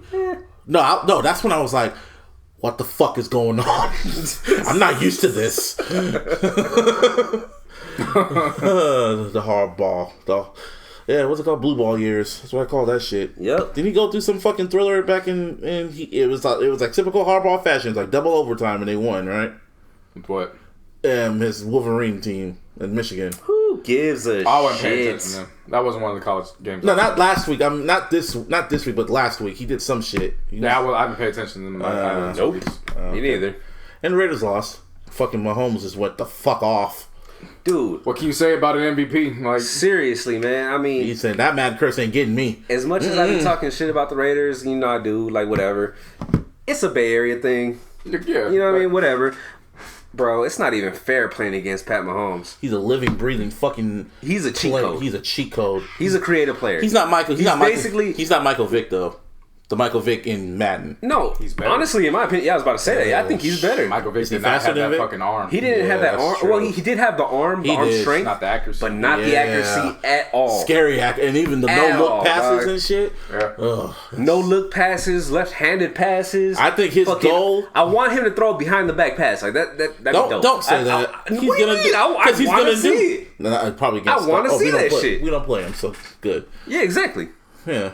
That was last year. I know. I remember when we played him and we could have beat him. That was the thing that pit. And I remember he did that. Did he do like a no-look pass or some shit on us? I don't fucking He did know. some shit where when he did it, I just looked at the screen and said, "Fuck you." That's why I didn't even get defensive when y'all brought it up, because I'm like, y'all saw firsthand last year too. Like it's Pat Mahomes. Yeah, that's why I said it. Like I know I be talking shit about the Raiders, but in 3 years we're gonna be talking about the same thing with Lamar fucking Jackson.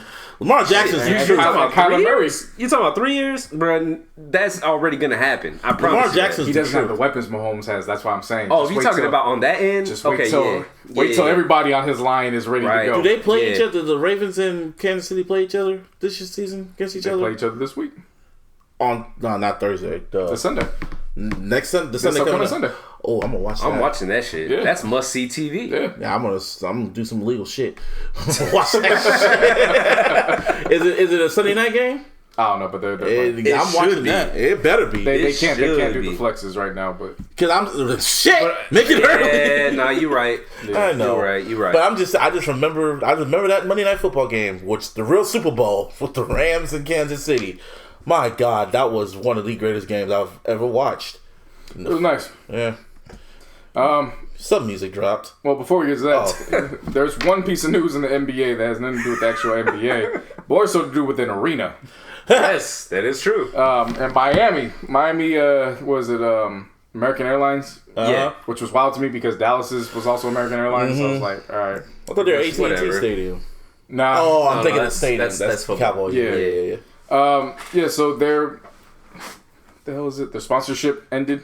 So looking for a new name for the arena.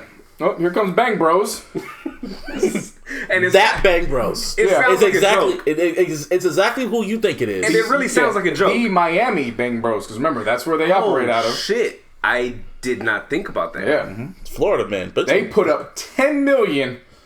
Damn. To rename the arena the Miami Arena Bang Bros Center, which they would have no issue. BBC. Yeah. Hey. Oh, yeah. Black History Month, baby. Hey, it's powerful niggatry at work. Hey. Now we all know this isn't gonna happen, but just it's Florida, dog. I was just gonna say that in the one aspect that it does work, and they pulled it off. BBC. Of course, it would be Miami. Yeah, Florida. It would be Florida. Yeah, of course. It would have to be the BBC. BBC. Man, how many times have we came on air and we're like, Florida man this, Florida man that. Florida man named the thing. Florida man named arena the BBC. Yeah, like dog. Bang Bros Center. That's gonna be Florida. That's gonna be Florida porn. The fact that they got $10 million, they actually have $10 million just sitting in their accounts. Like, yeah, let's do it because niggas really go on their site and pay. Say, you ever seen a Bang Bros production? Yes, I have. They got that coin. Oh yeah. Boy, do they got that coin. Picking up bitches from the fucking. You know, they do it so real. Like, you don't even know if they plant them or if it's real. And you just don't care. And that's all as far as I'm going to get in that subject. You'll be watching that shit and just be like, don't get in there. Oh, you're a dirty bitch. That is powerful niggatry at work. Nasty bitches. Oh, you one of them nasty hoes. I like nasty hoes.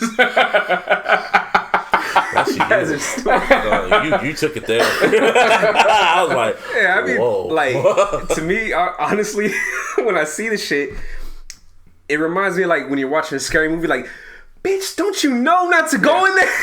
Some of the females are just so happy to get in the car. They see the camera and they're like, oh, okay, sign off. Oh. That's just one production part of the Bang Bros. That's just the Bang Bus.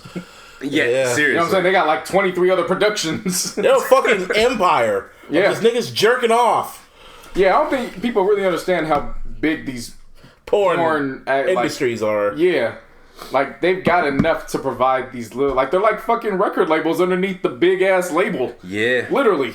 Pornhub actually put money out to do some environmental shit. Yeah. Like... Yeah, you could donate money to watch people fucking on the beach, and then the money you get is the money they'll get used to clean it up. Well, there you go. To think that people it's like fucking watching NCAA motherfuckers uploading their fucking porn. They analyze your porn, they ain't getting paid off none of that shit. At this point, I'm just waiting for a porn network where they just start analyzing the porn. Wow. We don't even got a hip-hop network, bro. They already got that for the adult film, for the adult, fucking awards. No, I'm talking about ESPN for porn. No, he's talking about ESPN type shit. Yeah. The way we're talking about a hip-hop ESPN? Yeah. There's like stuff, that, my mind analyzation just went... The analyzation of the analyzation. Of the thrusting. Wow. How long the dude lasted. That was a good one. How long the dude lasted. Yeah. Genres of porn. Analyze that anal. Well, see, that just took a whole dark turn. So, literally. Now music drops. Now some music drops. Dreamville is continuing their dominance of this year. I don't know how to feel about this, but EARTHGANG. Mirrorland. Wait, Mirrorland. what do you mean you don't know how to feel about this? No, because there was so much hype for this album. And Was there really? I mean, kind of. From the fucking From a lot of Southern journalists, I saw a lot of I shouldn't say overly positive, but I saw a lot of album of the year claims. Yeah. Huh, okay. So I was like, okay. Okay. And I left the first listen. I was like, okay, that was a ride. Yeah, the first track, La La Challenge. Not even. I'm just saying, like the first run, like first run through. I was like, through. Okay, that was a trip. I liked it. It was cool. It was just, fam, like I didn't know what direction they wanted to go in. That's what I was like. There were just so many different dynamics. Literally on the first two tracks, there was just so many fucking different dynamics that were coming in all at once. It was hard to not get distracted. Yeah, I didn't know what the fuck was going on. Yeah, they picked it up for the most part going forward. So this is not a bad album in any way, Niggas shape, were comparing or it to Outkast. Right. Which I didn't and I'm like, I mean, I kind of heard elements of it. I get kind it. of. You know, it's two niggas from the South. Like I kind of from Atlanta. At that. I get it. Yeah, it's just nah. I mean, the tracks are cool, but don't blow smoke up their ass. A lot of people were saying that though. They only know him for Hey Ya and Roses, and I'm like, and what's it called? What's The Way You Move, Miss Jackson, and The Way You Move. My fam, if you can't tell me about Spotty Odie or however you want to say it. Spotty Dotty Yaddy. Yeah, that's it. If we can't talk about that, then I don't know, man. I can only take what you say so far. On the tracks, I like Tequila with T-Pain. Great. Trippin' with Kalani was cool. Amazing. Stuck with Aaron Ray was decent. Oh, that was nice. Fiends with Malik was cool. Rings was cool. I mean, the album as a whole, it's cool.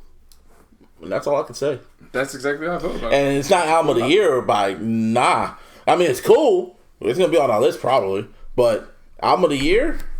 No, I'll tell you that right now. Yeah, nah, it's definitely not Top Down and Bank. Top Down and Bank stood out to me, of course. It was just it was overhyped. I'm not even gonna call it overhyped because I drowned that out.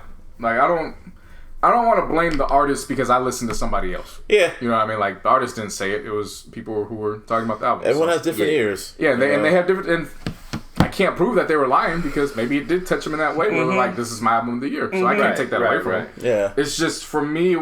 I didn't know what direction they were going in, so it got hard to like. I got the Outkast influence, and then later on it was like there was okay, are you guys trying to sound like Young Thug and Migos? Yeah, and then it would kind of touch back to like it was just all over the place. Yeah, I mean, hey man, J. Cole and he saw something in them. They almost sound like J. Cole offsprings.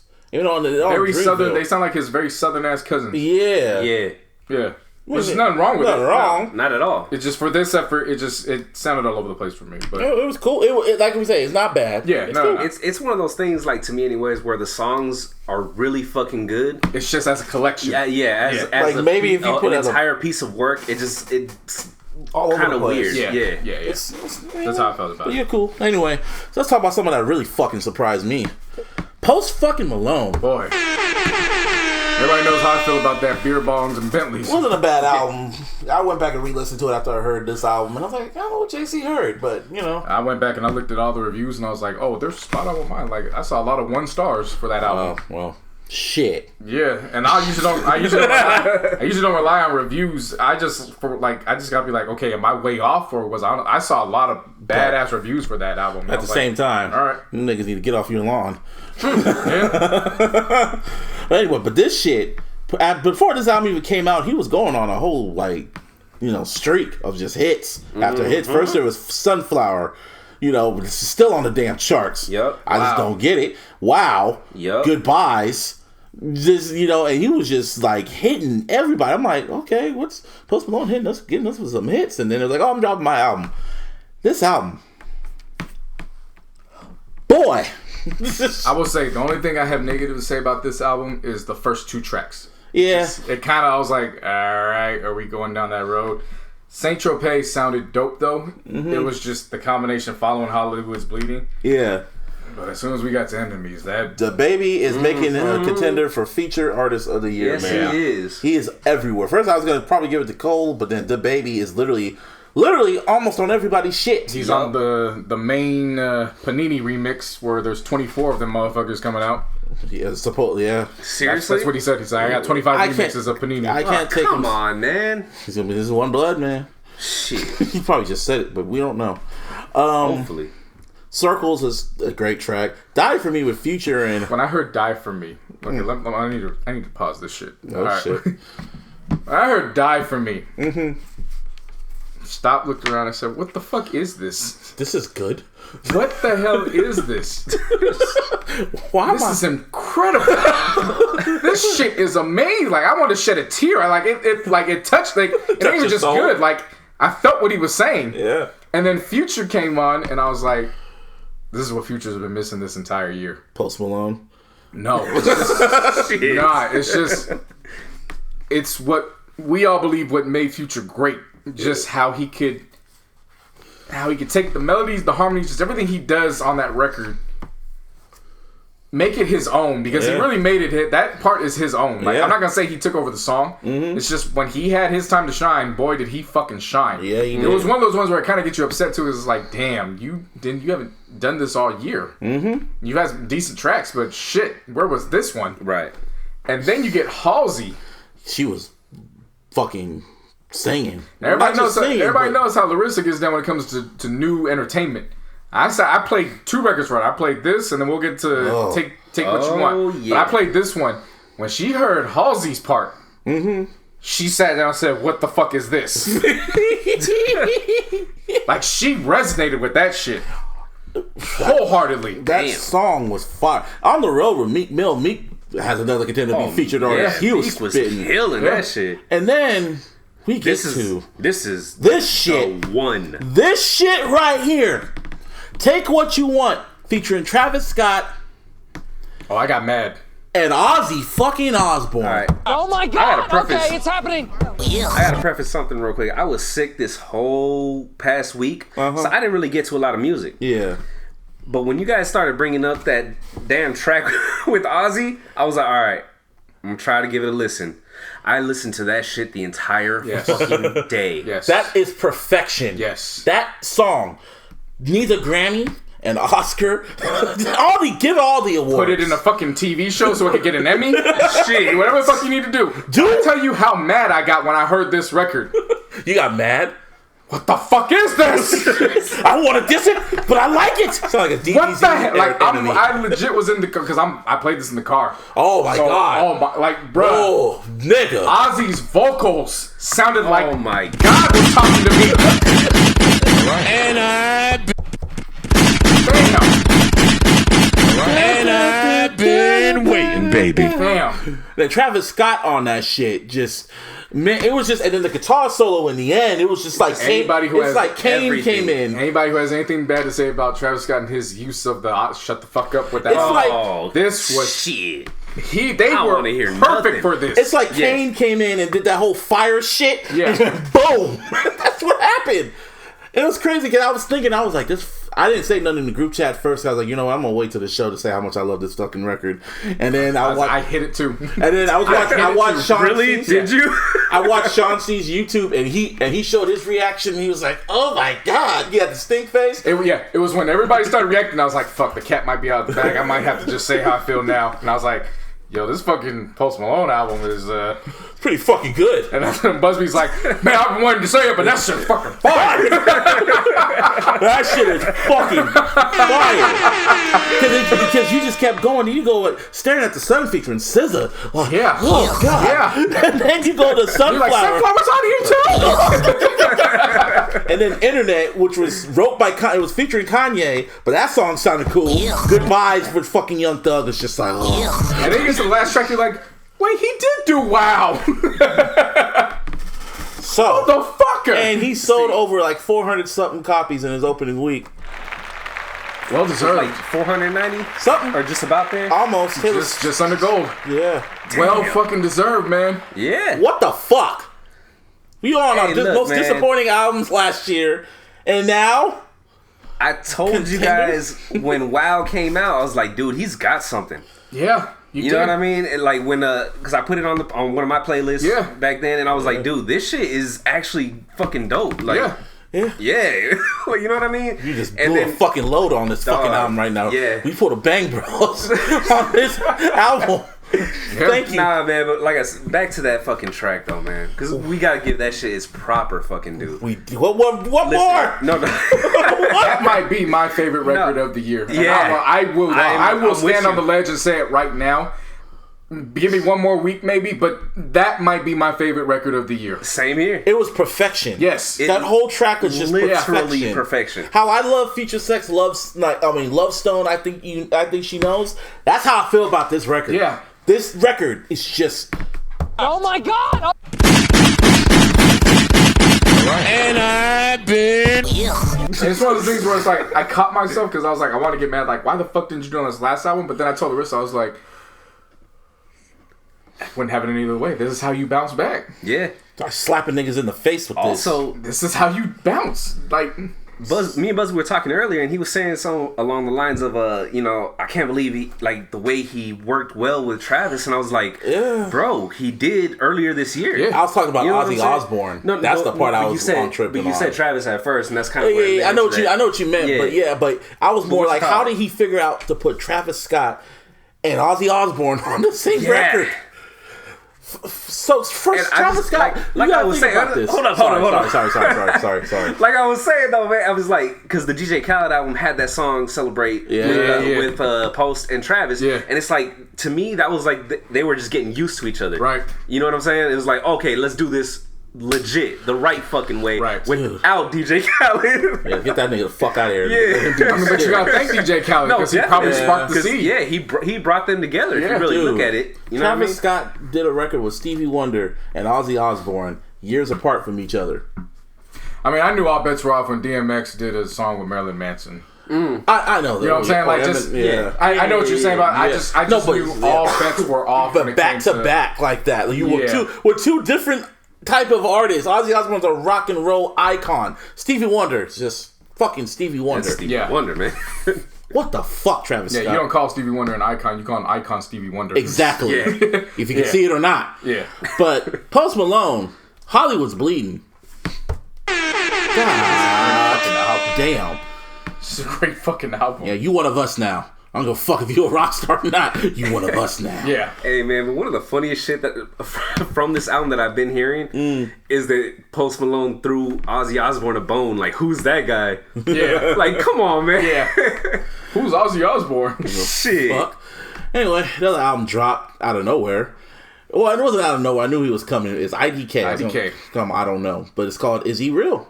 I've heard of him. I never really listened to his shit like that. And he hit his features, so you gotta really listen to it. Pretty good. It's a great concept album. Really good, yeah. Like, it dives into its. I'm trying to figure out the story. What's the story of it? I knew there was a concept, but I was trying to basically just him questioning religion, and at the end, well, it's a spoiler. It's a big spoiler at the end. It's him questioning religion, just the ideologies of it, and then it finally gets to the end, and it's like, yeah, because my mom died because my stepfather gave her. It was AIDS or HIV. Shit. So it was one of those ones where it's like, fuck, okay. Yeah, it's great. All right. There's a random feature by DMX on here. Pusha T's on here. JID. The Baby's on here. Baby's on here. It's a well put together ass album. It really is. It's gonna go. It's clearly gonna go under the radar because this is not made for radio. Mm-hmm. But how he flips. Everybody knows this is my favorite musical piece of all time, Summer Madness. How he flips Summer Madness in the track December. Oh, yeah. That was a good track. Really good track. Like, all right, bro. I'm going to give you that fist bump because you got that. You got that off. I like that. Because I was going to whoop your motherfucking ass if you fuck this up. But whoever produced that joint,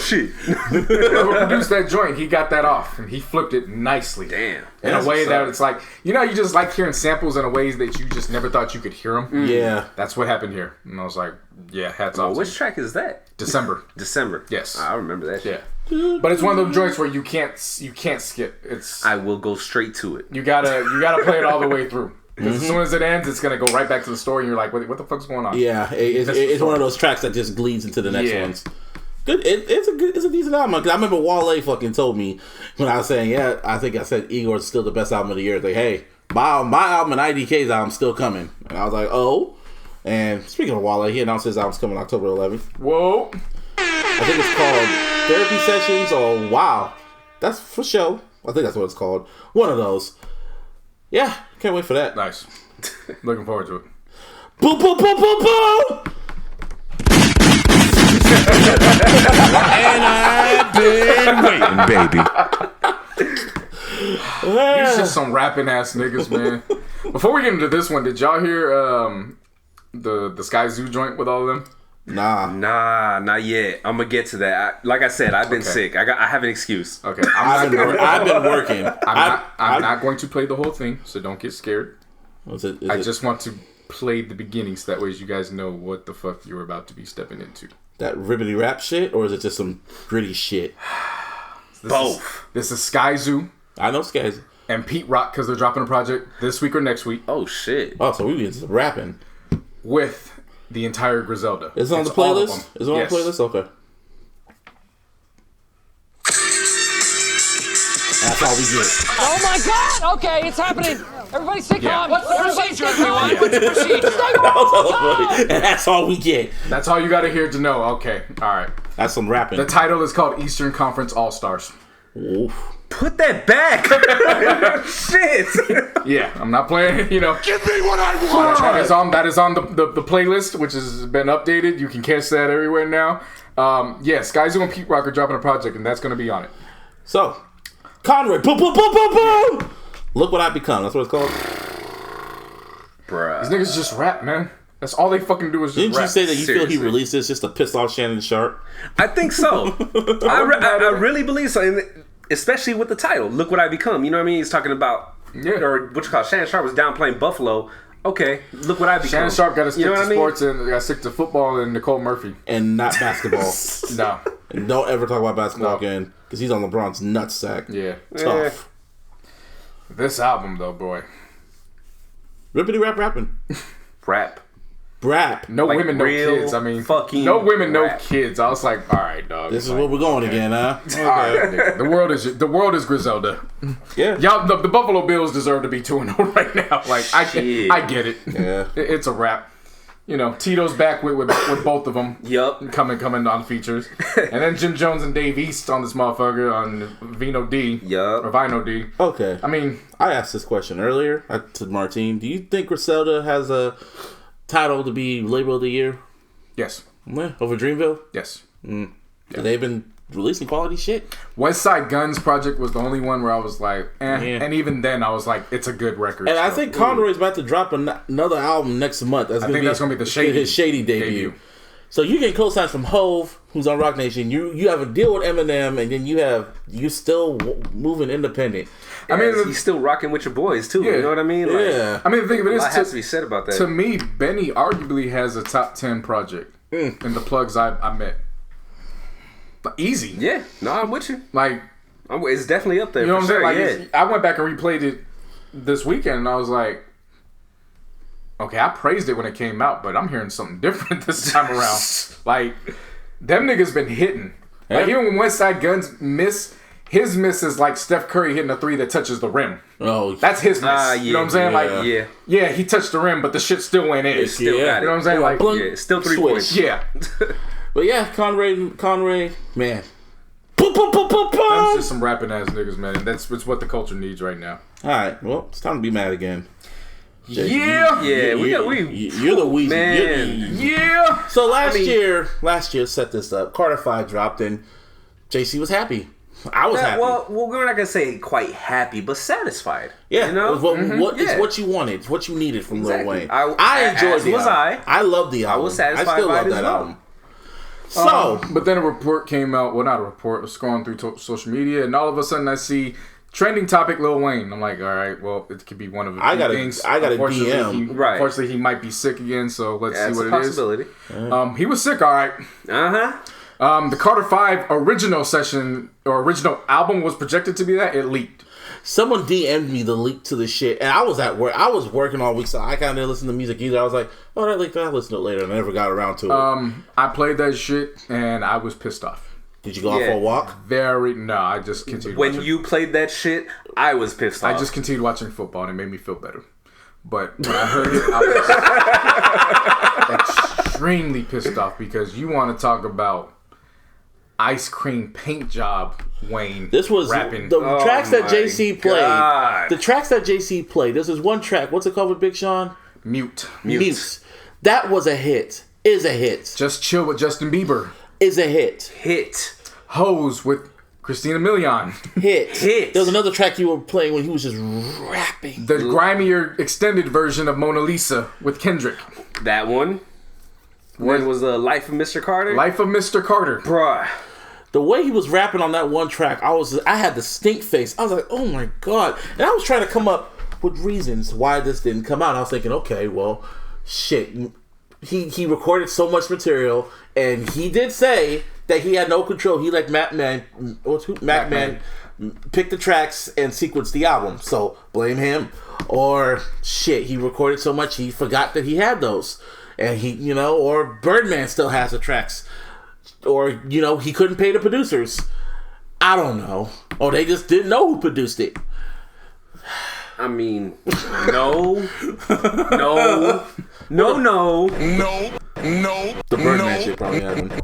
I mean, the Birdman maybe, but maybe paying the producers, bruh.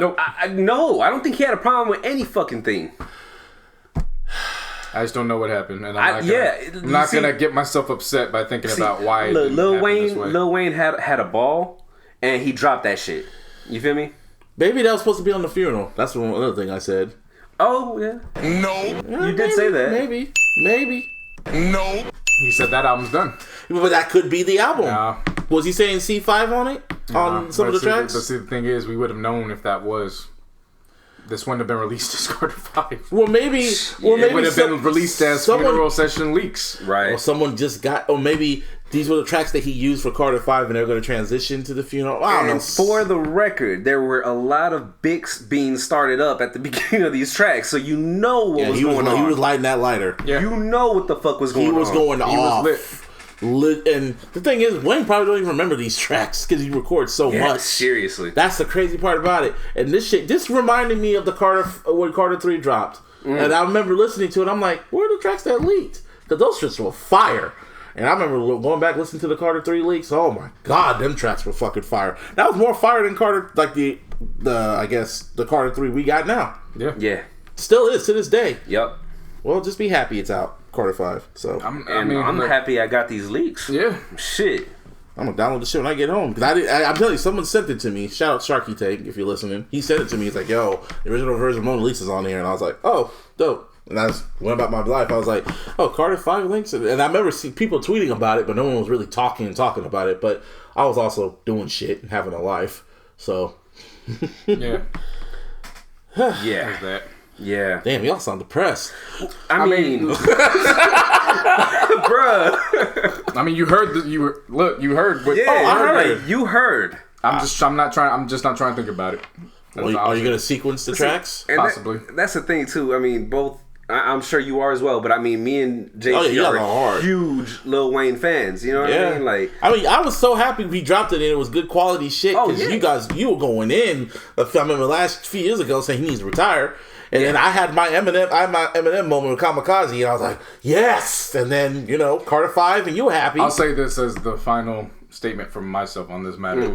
I left Carter 5 saying like he could retire. I'm good. Yeah. Had these tracks been on, I'd been like, he's back. Let's go. Damn. And I'm right there with you. Yeah. Well, I'm sorry. I think about it. I mean, there's nothing to be sorry about. I got these songs, bro. Like, you know what I mean? I got them. Yeah, they finna be slapping in the ride, bro. Ain't no lie. Got them. Yeah, but you can't stream them. I can stream them. I can stream them. Shit, but you can. I know I can. Yeah. But if you want to send them to somebody, it's just that work you got to get put into. Welcome to my lawn. Oh shit. Anyway, it was a bit of anniversaries on Friday the 13th last week. It was, how long has it been since Pac died? 13 years? 13. Not 13. Why am I tripping? How long? 23. 23, getting there. It was actually the exact day he died. That was crazy. Yep. I was kind of surprised there was a lot of people talking about that. I'm like, niggas ain't talking about this? Maybe because it was an odd number. Possibly. Yeah. And also, it was the 25th anniversary of Ready to Die for Biggie. What do y'all think about that album? Besides calling it a classic, because obviously, but how do y'all feel about it 25 years later? A staple. A staple within the culture. Word. Yeah. Like it's, you can't, in terms of debuts. Oh, yeah. I only have 2 debuts ahead of that, and that's Snoop and Nas. Yeah. That was his first album. Ready to Die was legit. Those are the only 2 debuts I have over Ready to Die. That makes perfect fucking sense, man. Like, I remember when the first time I ever listened to the album, I had to download it, and I had to be on the Ren Raw shit, and they had the original version of not the original version, but like where the samples didn't get cut. Right. Oh, yeah. So I heard Machine Gun Funk with the original sample on there and shit like that, and same with what's it called? Everyday Struggle. And just other shit, and I was just like, wow, this is a good album, except that last track, which I don't like listening to, Suicidal Thoughts. But then I just realized, wow, he was talking about dying throughout the entire fucking album. Yeah. And the last track, Suicidal Thoughts, I'm like, duh. Yeah. Still a dark ass song. I don't even like listening to that shit. That's too damn dark for me. Well, I mean, think about what he was saying though throughout the album. I know, that's the crazy part. But then when he makes it more bluntly, the dark tone of the music, him rapping, hearing Diddy on the phone talking to him, it's too haunting for me. It's like, I mean, I know I'm not trying to diminish what you're saying. Yeah. I'm just going back to the line in Ready to Die where he's like, fuck my mom, fuck my girl, like, you know what I'm saying? Yo, yeah, when he said the whole album was fuck my mom and my girl, I was like, whoa.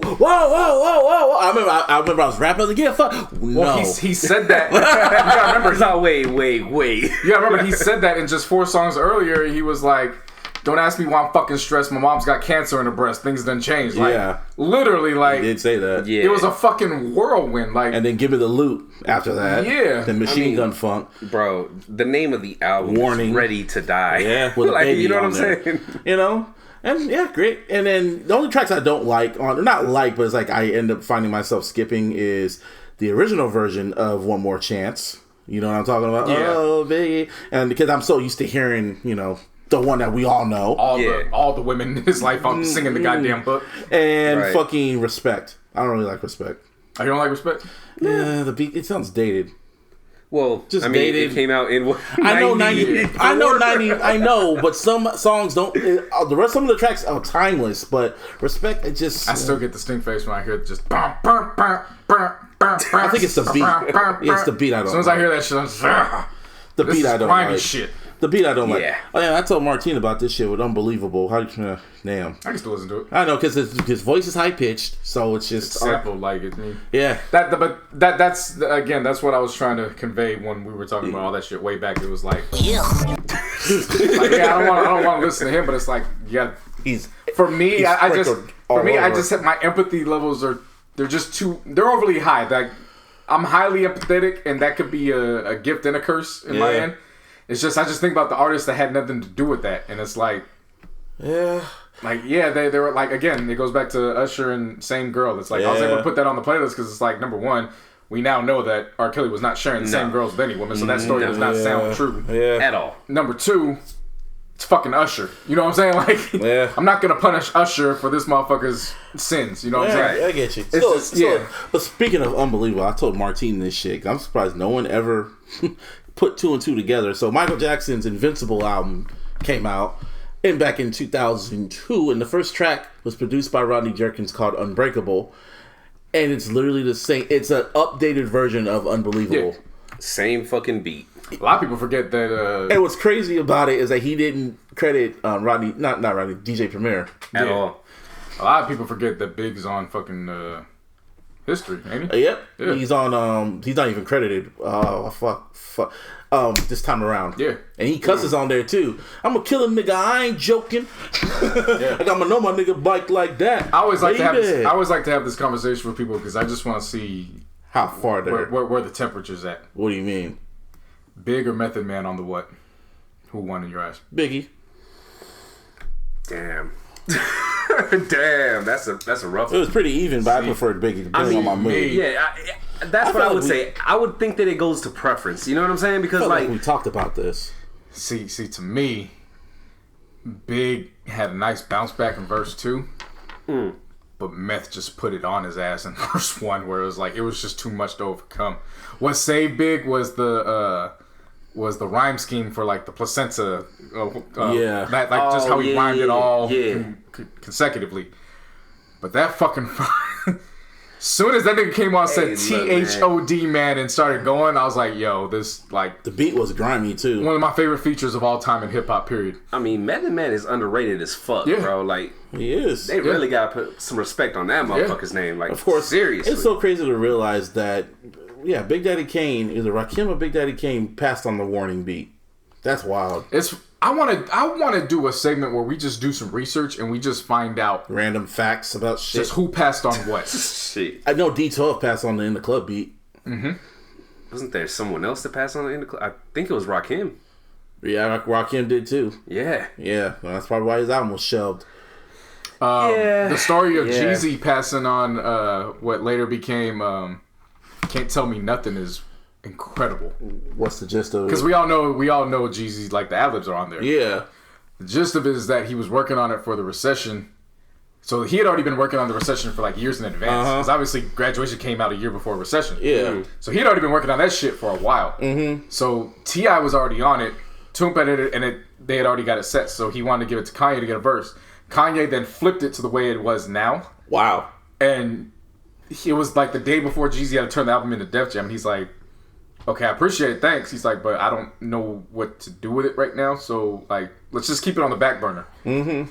When Kanye was doing Graduation, he's like, yo, give me that. I want to use it, but I want to keep your ad-libs on, because like your ad-libs were so fucking fire, like I want to keep it on. He's like, yeah, that's cool, that's fine, don't worry about it. He said it didn't register to him how big of a hit it was until he came out with Kanye. And they did the song, and before he even did his, because there's that unofficial remix. Yeah. It should be the unofficial remix, the unofficial version that was later put up the remix. Right. He said it was when he went out on stage and he heard everybody scream at the top of their lungs, la la la la, wait till, because the song was called Wait Till I Get My Money. Yeah. That's initially what the title was called. Wow. He said it was then, that's when he's like, I just gave this nigga a fucking hit. You motherfucker. At least I got paid for that motherfucker. Yeah. But that's what led him to be like, oh, Ye wants to fly me out to Hawaii for 808s and Heartbreak? I'm there. I'm there. Because that's when he knew, like... Yeah, he knew Ye had the juice. Yeah. Speaking of Kanye, he confirmed that we talked about earlier, but Jesus is King is coming on the 27th. So people are like, oh, what do you asked me earlier, what do you expect from this Kanye album? A gospel album? Yeah, but I mean, what I meant when I said that is like, on a great, like, out of 10, what do you expect from it? Kanye? So you expect it to be the greatest shit ever in your mind? I would Kanye. My prediction is the unpredictable. I don't know what he's gonna be. I'm so caught in the middle with this. Because on one hand, it's like, all right, like just do what you do. Yeah. On the flip side, I heard the rendition that he did in that church was So Anxious. Oh, I heard that. Yeah. And that shit hit my soul so fucking hard. Where I was like, if you motherfucker, he's doing an album full of those. Yeah, I'm probably gonna listen right as soon as it drops. I'm not gonna lie to y'all. And it's funny how what did I tell you? What did I tell you? All shit I talked about this year. If that's what, if that shit, and I wish they could see my face right now because it's twitching. If that shit that he did with So Anxious is anything like that on what's dropping, yeah. I'm gonna listen as soon as it drops. It's funny how people are really getting on them saying, this is a rebrand and this doesn't feel neutral, this doesn't feel natural or whatever. And I'm going like, he's been doing this for the past several months. He's been doing this Sunday service and now he's taking it to churches now. I want to wait till this drops. Yep. And we're gonna come back and we're gonna have a. You think it's gonna drop on that day? Well, either way, when, however you want to preface it. Yeah. We come back.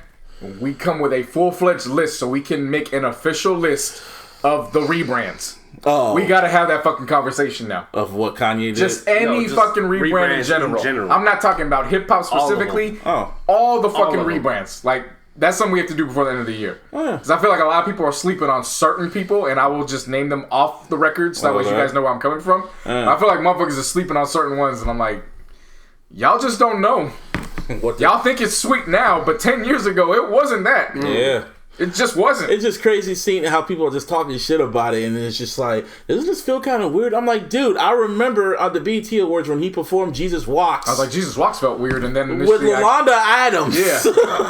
Then the Grammy performance, he had his mom out there, and he came out, and dude, that shit was fire. It was like, dude, he's done this shit before. Like, I don't like him selling socks for, Jesus saves for $50. I don't like it.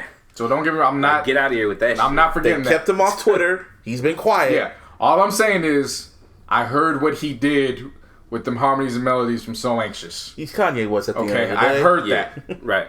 Now, maybe the So Anxious harmonies and melodies is just cheat codes, and you can put it on anything. I mean, it really is, though. And it sounds like that. I get it. However, not anybody just did that. It was Kanye that did that. Kanye knows. But Kanye knows. So, yeah. People think he's making a cult and shit. I mean, it's really crazy. I'm like, what, of just people worshiping? Well, we're going to find out if, we start seeing a whole bunch of Kool-Aids getting sold out. We going to know. Ah, shit. Jesus is king, people. Yeah. That's what the album's called. Jesus is king. Yeah. Praise the Lord. Big Sean said it. Praise God. Ain't nothing more important than that. If we gonna criticize Kanye for that, Big Sean said, hallelujah, praise God. Ain't nothing more important than the moolah. Yeah, or hallelujah, holla back. Yeah. What was his name? The white rapper? John Brown. Hallelujah, holla back. Great I can never rapper. Forget that shit. Nah. That show, period. As much as I want to. I haven't seen Search did his thing with that, too. Like, hell yeah, he did. He did his thing. I followed the chick Persia on that shit. She still rapping? Nah, she tried to diss Eminem one time, and I you know what happened? You knew it. I had to stand. I'm like, gee, I was like, wait a minute, weren't you on a show that was literally based off Eminem's whole fucking career? And she said she told me to shut the fuck up. She's kind of cute now, but still, she stopped rapping for obvious reasons. Anyway, Akon decided to get out of his Lady Gaga money. He's like, you know what? I'm gonna drop not one album, not two albums. But 3 albums. Not 3. But 4. Yeah, so he's got plans starting next month. He's planning on releasing 3 of these albums all next month. El Negrito is scheduled for October 4th, which is a Latin style album that's going to be on his new label, K-L-O-K. So he's starting, K-L-O-K. So he's starting a new one that's supposed to focus on Latin style music. Wow. And he's starting a new label called Afro Beats. And that album, the label that's releasing that is Akonda. Akonda? Yeah. That's supposed to be scheduled for October 18th. So that's African style. That's why I started laughing right away. Wow. And then what we know him for over here in the States, of course, is that Convict Music. So he's scheduled to drop Connect on October 25th, which is, of course, the style that we all grew to love Akon for over the years. He hasn't dropped an album in years, though. Then he has a 4th that he's looking to drop for December, which is The Connection, which is pretty much the Ed Sheeran direction. That could be a real good collaboration for him. Album. Seriously. Hey, you gotta put some respect on Akon, dog. Yo, when you do what you do in Africa and you put your money where your mouth is and you help that economy splurge, you come back here, do whatever the fuck you want. You got 4 albums coming out in 2 months? Cool, I'm with it. Let me know. I got you. That Gaga money helped him. For sure. Dude, black people signing white people, giving them money. Dr. Dre. Usher. Yep. Diddy. Fucking, who else? Akon. Shit. Who am I missing? Who else signed somebody white? Well, L.A. Reid signed Pink. Let's say Def Jam, but Def Jam's ran by white when it comes to Logic, so. That's true. L.A. Reid signed fucking Pink and then tried to make her be black. I remember it was a whole part of Twitter that figured out that Pink used to sing R&B. Yeah. I missed that. Pink. She's a part. I was like, don't try that shit.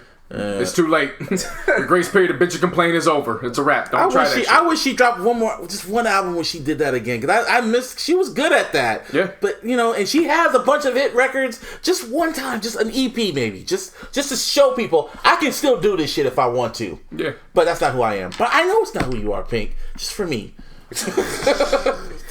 You are that important, Busby. I am. I said that. Didn't you hear me? No. Jesus.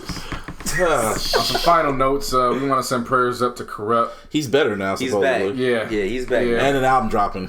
Before then, he was filming for, what was it, Love and Hip Hop Boot Camp or some shit like that. Whatever the VH1 boot camp, the relationship boot camp. Couple retreat. Yeah. Well, I guess they had alcohol through there, and of course, Corrupt's fought with alcohol. Oh, damn. Throughout the majority of his adult life, so he overindulged, and when you're coming off of alcohol, but then you jump right back in, you get different side effects. In this case, they had to take his ass to the hospital. Oh, shit. But I'm glad to know that, he is doing better, and prayers continue to go out for him. Lisa Leslie, let's be keeping it in L.A., she's getting a statue. Good for her. Yeah, seriously. She deserves that shit. So she's going to be the 11th person that's going to have a statue outside of Staples Center, and of course she's going to be the first woman athlete, period, ever. So right next to Shaq and them. Good for her. Yeah. Good for her. Well fucking deserved. Yep. For anybody that knows the sport of basketball and just what she means to Los Angeles. Like, yeah. Well, you know how we talk about Kobe and Shaq and all them. Like, like you can't bring up WNBA without Lisa. Yeah, she's Lisa like Leslie. a female representation, kind of like the way Magic was for the Lakers. You know what I mean? Yeah. For sure. And then finally... Oh, you white nerds, racist ass nerds are going to be mad about this one. So apparently a rumor came out that the MCU is thinking about making, when they do the X-Men, they're thinking about making Professor X and Magneto, quote unquote, people of color. Oh my God! Okay, it's happening. Everybody stay calm. What's the procedure, everyone? What's the procedure? Stay calm. So if y'all don't fucking know, Stan Lee made the X-Men based off the whole civil rights movement. And he based Professor X and Magneto off of Martin Luther King and Malcolm X. Respectively. And you can guess which one is which. Yeah. So if you gonna make him black, he gonna go there? Oh, he gonna go there. And I've been waiting, baby. I already see who I can see playing Professor X. Jordan Peele. Did you hear the rumor of who they want to play Magneto? Who? They sent that call to the big dog. Who's the big dog? Think about it. There's a lot. I tell you, the big dog. Denzel. Oh my God! Okay. And I've been waiting, baby. There's the rumor that because they're not going to focus on them coming up. They want to just jump right into X-Men, so it's going to be when they're older, both of them. They said some blogger was just like, hey, it'd be cool if they got Denzel. As soon as he posted it, the rumor report came out that MCU, they're zoned in on Denzel right now for Magneto. That's all they're looking at right now. Damn. Yeah. And I've been.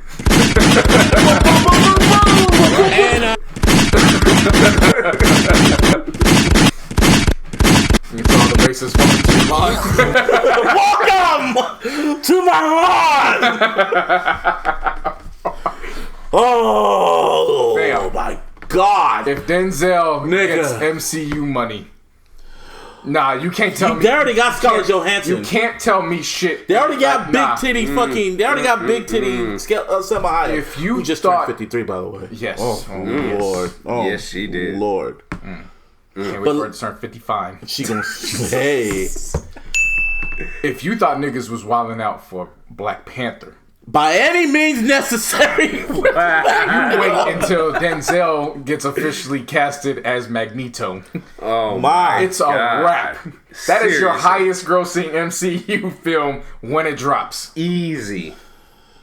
Why'd you say that? Oh my God. So on that note, this is episode 150. And that was 150 of the Illogical Sense podcast. This is your boy, Busby. Give me a hell yeah! Oh, and of course, you can always follow me on the Twitter. At Mr. Busby408. You can follow the podcast at TILLogicalSP on the Twitter. And you can also follow us on Instagram at The Illogical Sense. And of course on the Facebook. And of course, all over my social media, JC No Hunters. And if you still happen to be one of those people on Facebook, we got a new group for you. It's called Music Lounge. It's now a spinoff of the group I've been back in the Sports Debate Network.